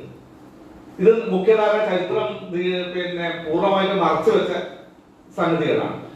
ഇതിലേക്ക് ഉള്ള നമ്മുടെ ശ്രദ്ധ വളരെ കൂടുതലായി വരേണ്ടുന്ന ഒരു കാലമാണ് ഈ കാലം എന്നാണ് എനിക്ക് തോന്നുന്നത്. ഇത് ഞാൻ നീലേശ്വരത്തെ കുറിച്ച് പറയുമ്പോൾ പറയാറുണ്ട്. നമ്മൾ സാധാരണ നീലേശ്വരം എന്നുള്ള പേരിനെ കുറിച്ചൊക്കെ പറയും. അപ്പൊ പറയുമ്പോൾ എല്ലാവരും ഉടനെ നീലകണ്ഠേശ്വരം എന്നൊക്കെ പറയും. നീലകണ്ഠൻ. അപ്പൊ ആരാണ് നീലകണ്ഠൻ? അപ്പൊ തളിയിലപ്പനാണ്, തളിയിൽ ശിവനാണ്, ശിവക്ഷേത്രമാണ്. അപ്പൊ നീലകണ്ഠൻ ശിവനാണ്. അതിനെ അടിസ്ഥാനപ്പെടുത്തിയിട്ടാണ് നീലേശ്വരം എന്നുള്ള പേര് വന്നത് എന്നൊക്കെ അങ്ങനെയുള്ള ആഖ്യാനങ്ങളിൽ ആളുകൾ വിശ്വസിച്ച് മുഴുകി നിൽക്കുകയാണ്. അതിൽ മുഴുകി നിൽക്കുകയാണ്. നമ്മുടെ ഒരുപക്ഷെ ഒരു മാർക്സിയൻ രീതിയിൽ ചിന്തിക്കുന്ന, ചരിത്രത്തെ കുറിച്ച് ആലോചിക്കുന്ന ആള് വരെ അത് തന്നെ പറഞ്ഞ് ഇങ്ങനെ പാടിക്കൊണ്ടിരിക്കുകയാണ്. വാസ്തവത്തിൽ ഇതിനപ്പുറത്ത് ഈ പേരിന് വേറൊരു നിരുക്തി ഉണ്ടോ? മറ്റെന്തെങ്കിലും സാധ്യതകളുണ്ടോ? ഒരു നീലിയെ കുറിച്ച് ചിന്തിക്കാൻ കഴിയുമോ? ഒരു ആദിവാസി സ്ത്രീയെ കുറിച്ച് ചിന്തിക്കാൻ കഴിയുമോ? അങ്ങനെയുള്ള ആലോചനകളിലേക്ക് ഒന്നും തന്നെ മുഖ്യധാര ചരിത്രകാരന്മാർ പോവാറില്ല. മറ്റു ചില ആളുകൾ ചില അന്വേഷണങ്ങളൊക്കെ നടത്താറുണ്ട് എന്നുള്ളതാണ്. ഇത് നീലേശ്വരത്തെ കുറിച്ച് പറയുന്നത് പോലെ പിലിക്കോടിനെ കുറിച്ചും ഇത് സങ്കരമാണ് എന്നാണ് ഞാൻ പറഞ്ഞതിന് അർത്ഥം. അതുകൊണ്ട് ഇപ്പോ ഇവിടുത്തെ ഈ ശ്രമം ഇതൊരു സമ്പൂർണ്ണ ചരിത്രമാണെന്ന് നമുക്ക് പറയാൻ കഴിയില്ല. അങ്ങനെ ഒന്നും അവകാശപ്പെടാൻ കഴിയില്ല. ഈ പ്രദേശത്തെ കുറിച്ച് സമ്പൂർണമായി ഉണ്ടാക്കപ്പെട്ട ഒരു ചരിത്രമാണെന്നില്ല. പക്ഷെ ഒരു കാര്യമുള്ളത്, ചരിത്രത്തെ സംബന്ധിച്ച ചില വിലപ്പെട്ട സൂചനകൾ ഈ പുസ്തകത്തിൽ ഉണ്ട് എന്നുള്ളതാണ്. അത് വളരെ പ്രധാനമാണ്. കാരണം അത്തരം സൂചനകളെ വികസിപ്പിച്ചുകൊണ്ട് ഇനി സമ്പൂർണമായ ഒരു ചരിത്ര ഗ്രന്ഥത്തിന്റെ സാധ്യത ഈ പുസ്തകം മുന്നോട്ട് വെക്കുന്നുണ്ട്. അതാണ് ഇപ്പൊ ഇതില് ഈ പുസ്തകത്തിന്റെ അവസാന ഭാഗത്ത് ഇവിടുത്തെ പ്രധാനപ്പെട്ട ചില രാഷ്ട്രീയ നേതാക്കന്മാരുടെ പ്രവർത്തനങ്ങളെ കുറിച്ച് ഒറ്റയായിട്ടുള്ള ചില കുറിപ്പുകൾ കൊടുത്തിട്ടുണ്ട്. അപ്പൊ ആ കുറിപ്പുകളൊക്കെ ഒരു രാഷ്ട്രീയ ചരിത്രത്തിൽ അനിവാര്യമാണ്, സംശയമൊന്നുമില്ല അക്കാര്യത്തിൽ. പക്ഷെ അത് ഞാൻ പറയുന്നത്, ഇത് വളരെ നമ്മുടെ ചരിത്ര ബോധം എന്ന് പറയുന്നത് അത് വളരെ നമ്മൾ ചുരുങ്ങിയ ഒരു ബോധത്തിലേക്ക് നമ്മെ അത് നയിക്കുമോ എന്നുള്ളൊരു സംശയമുണ്ട്. കാരണം ഇതിങ്ങനെ ഒരു ഏതാനും നേതാക്കന്മാരുടെ ഒരു ഇതിൽ മാത്രമല്ല, കുറെ സാധാരണ മനുഷ്യർ, വളരെ സാധാരണക്കാരായ മനുഷ്യർ ചിലപ്പോൾ ഇതേ കൂട്ടത്തിൽ ഉൾപ്പെടുത്തേണ്ടവരുണ്ടാവും. അവരെ നമ്മൾ മറക്കുന്നുണ്ടോ, അല്ലെങ്കിൽ അവരെ നമ്മൾ കാണാതെ പോയിട്ടുണ്ടോ എന്നുള്ള ഒരു അന്വേഷണം യഥാർത്ഥത്തിൽ നമുക്ക് ഇത്തരം ചരിത്ര പുസ്തകങ്ങളിൽ ഉണ്ടാവേണ്ടതാണ് എന്നുള്ളതാണ്. ഞാനിപ്പോ ഒരു പരിപാടി കഴിഞ്ഞിട്ട് വരുന്നതാണെന്ന് പറഞ്ഞു. ആ പരിപാടി നമ്മുടെ നാട്ടിലെ ഒരു പഴയ തെയ്യം കലാകാരന്റെ ആത്മകഥാ പ്രകാശന ചടങ്ങായിരുന്നു. അതിൽ അദ്ദേഹം ചില വ്യക്തികളെ കുറിച്ചൊക്കെ അദ്ദേഹം ഓർമ്മിക്കുന്നുണ്ട്. അദ്ദേഹം ഓർമ്മിക്കുന്ന ഒരു വ്യക്തി ചേരിക്കല്ലി എന്ന പേരുള്ള ഒരു വ്യക്തിയാണ്. അങ്ങനെ ഒരു പേര് ആരെങ്കിലും കേട്ടിട്ടുണ്ടോ? ചേരിക്കല്ലി എന്നൊരാളെ പേരാണ്. അദ്ദേഹം ഒരു ആദിവാസി ആയിട്ടുള്ള ഒരാളാണ്. കമ്മ്യൂണിസ്റ്റ് പാർട്ടി പ്രവർത്തനത്തിന് പന്നിത്തടം എന്ന് പറയുന്ന ഈസ്റ്റേൺ ഏരിയയിലെ ഒരു സ്ഥലത്ത് ഇദ്ദേഹത്തിന്റെ സന്തത സഹചാരിയായിട്ടുണ്ടായിരുന്ന ആളാണ് ഈ ചേരിക്കൽ എന്ന് പറയുന്ന ആദിവാസിയായിട്ടുള്ള ആള്. അയാൾ ഭയങ്കരമായിട്ട് ഈ പാർട്ടിയോട് ഭയങ്കരമായിട്ടുള്ള കൂറുണ്ടായ ഒരു മനുഷ്യനായിരുന്നു. ഇങ്ങനെ ഒരുപാട് ആളുകൾ ആ പുസ്തകത്തിൽ ഇങ്ങനെ കടന്നു വരികയാണ്. അത് നാടിന്റെ ഒരു ചരിത്രമായിട്ട് ഇങ്ങനെ വരികയാണ്. അവരൊന്നും മുഖ്യധാരയിൽ നിന്ന് പൂർണ്ണമായിട്ടും മാറ്റി നിർത്തപ്പെട്ട ഒരു ജനത ഇങ്ങനെയുള്ള ആത്മകഥകളിലും മറ്റുമൊക്കെ വളരെ കാര്യമായിട്ട് കടന്നു വരുന്നുണ്ട്. തീർച്ചയായിട്ടും നമ്മുടെ പ്രാദേശിക ചരിത്രം ഇത്തരം സംഗതികളെ വളരെ കരുതലോടും വളരെ കാര്യമാത്ര പ്രസക്തമായും കാണേണ്ടതുണ്ട്. നല്ല അന്വേഷണങ്ങൾ ഇതിന്റെ ഭാഗമായി ഉണ്ടാവേണ്ടതുണ്ട് എന്നാണ് എനിക്ക് പറയാനുള്ളത്, എന്റെ വിനീതമായിട്ടുള്ള ഒരു അഭിപ്രായം. പിന്നെ നമ്മൾ ഇന്ന് വേറൊന്ന് ഞാൻ കണ്ടിട്ടുള്ള ഒരു പ്രത്യേകത, നമ്മൾ ഇപ്പോൾ ഒരു ചരിത്ര പുസ്തകം എഴുതുമ്പോൾ മിക്കവാറും ഒരു 18ാം നൂറ്റാണ്ടിന് ഇപ്പുറത്തുള്ള ചരിത്രമാണ് നമ്മൾ എഴുതുക. അതിനപ്പുറത്തുള്ള പലതും ഐതിഹ്യങ്ങളോ മറ്റൊക്കെ ആയിട്ട് എവിടെയെങ്കിലും കുടുങ്ങി കിടക്കുന്ന സംഗതികളിലേക്കാണ് നമ്മൾ തള്ളുക. നമ്മൾ മറ്റു തരത്തിലുള്ള അന്വേഷണങ്ങൾ പലപ്പോഴും നടക്കാറില്ല എന്നുള്ളതാണ്. ഈ 18ാം നൂറ്റാണ്ടിന് ഇപ്പുറം ബ്രിട്ടീഷ് ഇന്ത്യക്ക് ശേഷം തന്നെ ബ്രിട്ടീഷ് ഇന്ത്യയിൽ തന്നെ ഉണ്ടായിട്ടുള്ള പല സംഗതികളുടെയും വിവരങ്ങൾ നമ്മുടെ നാട്ടിൽ ലഭ്യമല്ല. ആ വിവരങ്ങൾ പലതും ഉള്ളത് ബ്രിട്ടീഷ് ലൈബ്രറിയിലോ അവരുടെ മ്യൂസിയത്തിലോ ഉണ്ട്. ലണ്ടനിൽ പോയാൽ ചിലപ്പോൾ നമുക്ക് ഈ വിവരങ്ങൾ പലതും കിട്ടാൻ സാധ്യതയുണ്ട്. സക്കറിയ മാഷ് ഗുണ്ടറുമായിട്ട് ബന്ധപ്പെട്ടുള്ള സംഗതികൾ മുഴുവൻ ലണ്ടനിലെ മ്യൂസിയത്തിൽ നിന്ന് കണ്ടെടുത്തിട്ടുണ്ട്. അവർ വലിയ ചാർട്ടിൽ കെട്ടി വെച്ചിട്ടുണ്ടായിരുന്ന പറഞ്ഞത് ഇതൊക്കെ കണ്ടെടുത്തിട്ടാണ് ഇവിടെ വന്ന് പുസ്തകം പ്രസിദ്ധീകരിച്ചിരുന്നത്. നമ്മുടെ നാട്ടിലെ പല രേഖകളും ലഭ്യമല്ല. അപ്പൊ ഇങ്ങനെ ലഭ്യമായ സംഗതികൾ നമ്മൾ എവിടെ നിന്നാണ് ഇത് ലഭ്യമാവുക, ഇതിനെ സംബന്ധിച്ചിട്ടുള്ള ആധികാരികമായിട്ടുള്ള സംഗതികൾ എന്തൊക്കെയാണെന്നുള്ള വളരെ ഗൗരവത്തോട് കൂടിയിട്ടുള്ള അന്വേഷണം ചരിത്ര രചനയ്ക്ക് അനിവാര്യമാണ് എന്നുള്ളൊരു അഭിപ്രായമുണ്ട്. അപ്പൊ അങ്ങനെ ഒരു അന്വേഷണത്തിന്റെ ഭാഗമായി മാതൃകാപരമായിട്ടുള്ള ഒരു ശ്രമമായിട്ടാണ് ഞാൻ ഈ പുസ്തകത്തെ കാണുന്നത്. ഈ 2016 ഇത് പ്രസിദ്ധീകരിച്ചതെങ്കിലും അടുത്ത ദിവസങ്ങളിലാണ് ഈ പുസ്തകം കയ്യിൽ കിട്ടിയത്. എന്റെ ഒരു ശ്രദ്ധയിൽ പിന്നെ രവിയേട്ടൻ ഇങ്ങനെ ഒരു പുസ്തകം എഴുതിയിട്ടുണ്ട് എന്നുള്ള അറിവേ എനിക്ക് ഉണ്ടായിരുന്നില്ല. നാട്ടിലുള്ള മറ്റെല്ലാ പുസ്തകങ്ങളും പലതും നമ്മൾ കാണുന്നതാണ്. രവിയേട്ടന്റെ തന്നെ പശ്ചിമഘട്ടത്തെ കുറിച്ചൊക്കെയുള്ള പുസ്തകം എന്റെ കയ്യിലുണ്ട്. പക്ഷെ ഇങ്ങനൊരു പുസ്തകം എഴുതിയതായിട്ട് അറിവില്ല. ഏതായാലും ഇങ്ങനൊരു പുസ്തകം വായിക്കാനുള്ള സൗകര്യം ഉണ്ടായതും അതിനെക്കുറിച്ച് 2 വാക്ക് അഭിപ്രായം എന്നുള്ളതിൽ പറയാനുള്ള ഒരു അവസരം ഉണ്ടായതിലും ഈ ഇതിന്റെ സംഘാടകരോട് PG വായന കൊടുക്കുന്ന സംഘാടകരോടുള്ള നന്ദിയും സ്നേഹവും അറിയിച്ചുകൊണ്ട് നടത്തുന്നു. ഞങ്ങൾ 2 പേര് അവർക്ക് ഉള്ള ചരിത്രം പരസ്പരം ഞാൻ മനസ്സിലാക്കിയപ്പോൾ എന്റെ അറിവിന് വളരെ പരിമിതി ഉണ്ടായിരുന്നു. കാരണം പല കാര്യങ്ങളും ഞാൻ വിചാരിച്ചതിനപ്പുറം വെറും ഒരു വായനക്കാരി എന്ന നിലയിൽ കണ്ടതല്ല, അതിനപ്പുറം വളരെ ഈ കാലഘട്ടത്തിനോട് യോജിക്കുന്നതാണ്, അത് ചരിത്രത്തിന് ആവശ്യമുള്ളതാണ് എന്ന് എനിക്ക് ബോധ്യപ്പെട്ടു. സാമൂഹ്യ പാഠ പുസ്തകങ്ങളിൽ ജീവോദാത്തരായ പല രാജാക്കന്മാരുടെയും കഥകളും അവർ കീഴ്പ്പെടുത്തിയ മറ്റ് രാജ്യങ്ങളും സമ്പത്തുകളും ഒതുങ്ങുന്ന ചരിത്രം വായിച്ചിരുന്നു. പക്ഷേ ഇതങ്ങനെയല്ല. ഈ ചരിത്രത്തിൽ കൂടുതൽ വിശദമായിട്ട് പറയാൻ നമുക്ക് അറിയില്ല എന്ന് ആദ്യം പറഞ്ഞു കഴിഞ്ഞു. കുണ്ടൻ ഇടവഴികളിലൂടെ സാധാരണക്കാരായ മനുഷ്യർ ഇടവഴിയിലൂടെയും പിന്നെ തോടുകളിലൂടെയും അല്ലെങ്കിൽ മലകളും അല്ലെങ്കിൽ അതുപോലെയുള്ള പ്രദേശങ്ങളിലൂടെയും യാത്ര ചെയ്ത് അവരുടെ അനുഭവങ്ങൾ ചരിത്രങ്ങളാക്കി നമുക്ക് മുമ്പിൽ തരുന്ന ഒരു ചരിത്ര രേഖയായിട്ട് നമുക്കിതിനെ കാണാൻ പറ്റും. പിന്നെ കാലഘട്ടത്തിനനുസരിച്ച് മാറുമ്പോൾ ഇനി വരാനിരിക്കുന്ന തലമുറക്ക്, ചരിത്രാന്വേഷികളായ ഇനിയത്തെ തലമുറക്ക് ഈ പുസ്തകത്തിൽ നിന്ന് അവർക്ക് ആവശ്യമുള്ള പല കാര്യങ്ങളും എടുക്കാനും അതിനെക്കുറിച്ച് കൂടുതൽ വിശകലനം ചെയ്യാനുമുള്ള സന്ദർഭം ഉണ്ടാവട്ടെ എന്ന് ഞാൻ പ്രത്യാശിക്കുന്നു. ഇനിയും ഈ പുസ്തകം വിപുലീകരിച്ച് നടത്തേണ്ടതായിട്ടുണ്ട്. നമ്മുടെ കാർഷിക മേഖലയെ പറ്റിയിട്ട് ഇത് പറയുമ്പോൾ അല്ലം കണ്ടം, പുഞ്ചക്കണ്ടം, അതുപോലെ തന്നെ അങ്ങനത്തെ വിത്ത് ഇതെല്ലാം പറയുന്നുണ്ടല്ലോ. വിത്തിനെ പറ്റി പറയുന്നുണ്ട്, എല്ലാ കാര്യങ്ങളെ പറ്റി. പക്ഷേ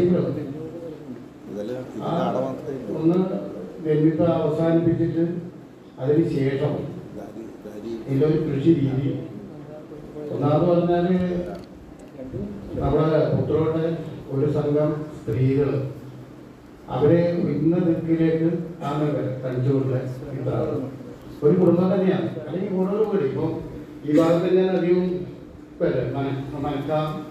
അപ്പോൾ ആ ഒരു കൃഷി രീതിയിൽ ഇവിടെ സൂചിപ്പിച്ചതുപോലെ ഇങ്ങനെ നമ്മുടെ നാട്ടിൽ ഉണ്ടായ കൃഷി രീതികളും അപ്പോൾ എൻ്റെ കൊണ്ടത്തിലുള്ള ഈ പതക്കറ്റ ഇത് പതക്കറ്റ അത് പിന്നെ എണ്ണുന്നുണ്ട് 1 1 1 2 2 3 3 ഇങ്ങനെ കാലാത്മകമായിട്ട്. എന്നിട്ട് അവസാനം എന്ന് പറഞ്ഞാൽ അത് ആ പതക്കറ്റ ഇവിടെ മൂറിനടിക്കുക പറഞ്ഞാൽ അതിനൊരു ഇത് പിന്നെ ഒരു നെല്ലായിട്ട് അതിലിങ്ങനെ ഊരിയെടുത്തിട്ടായി അവസാനം അവർ ഇട്ട് കൊടുക്കുന്നതും അങ്ങനെ നമ്മുടെ ഒരു കൃഷി സമ്പ്രദായം അവരുടെ ഒരു കാലഘട്ടമാണ്.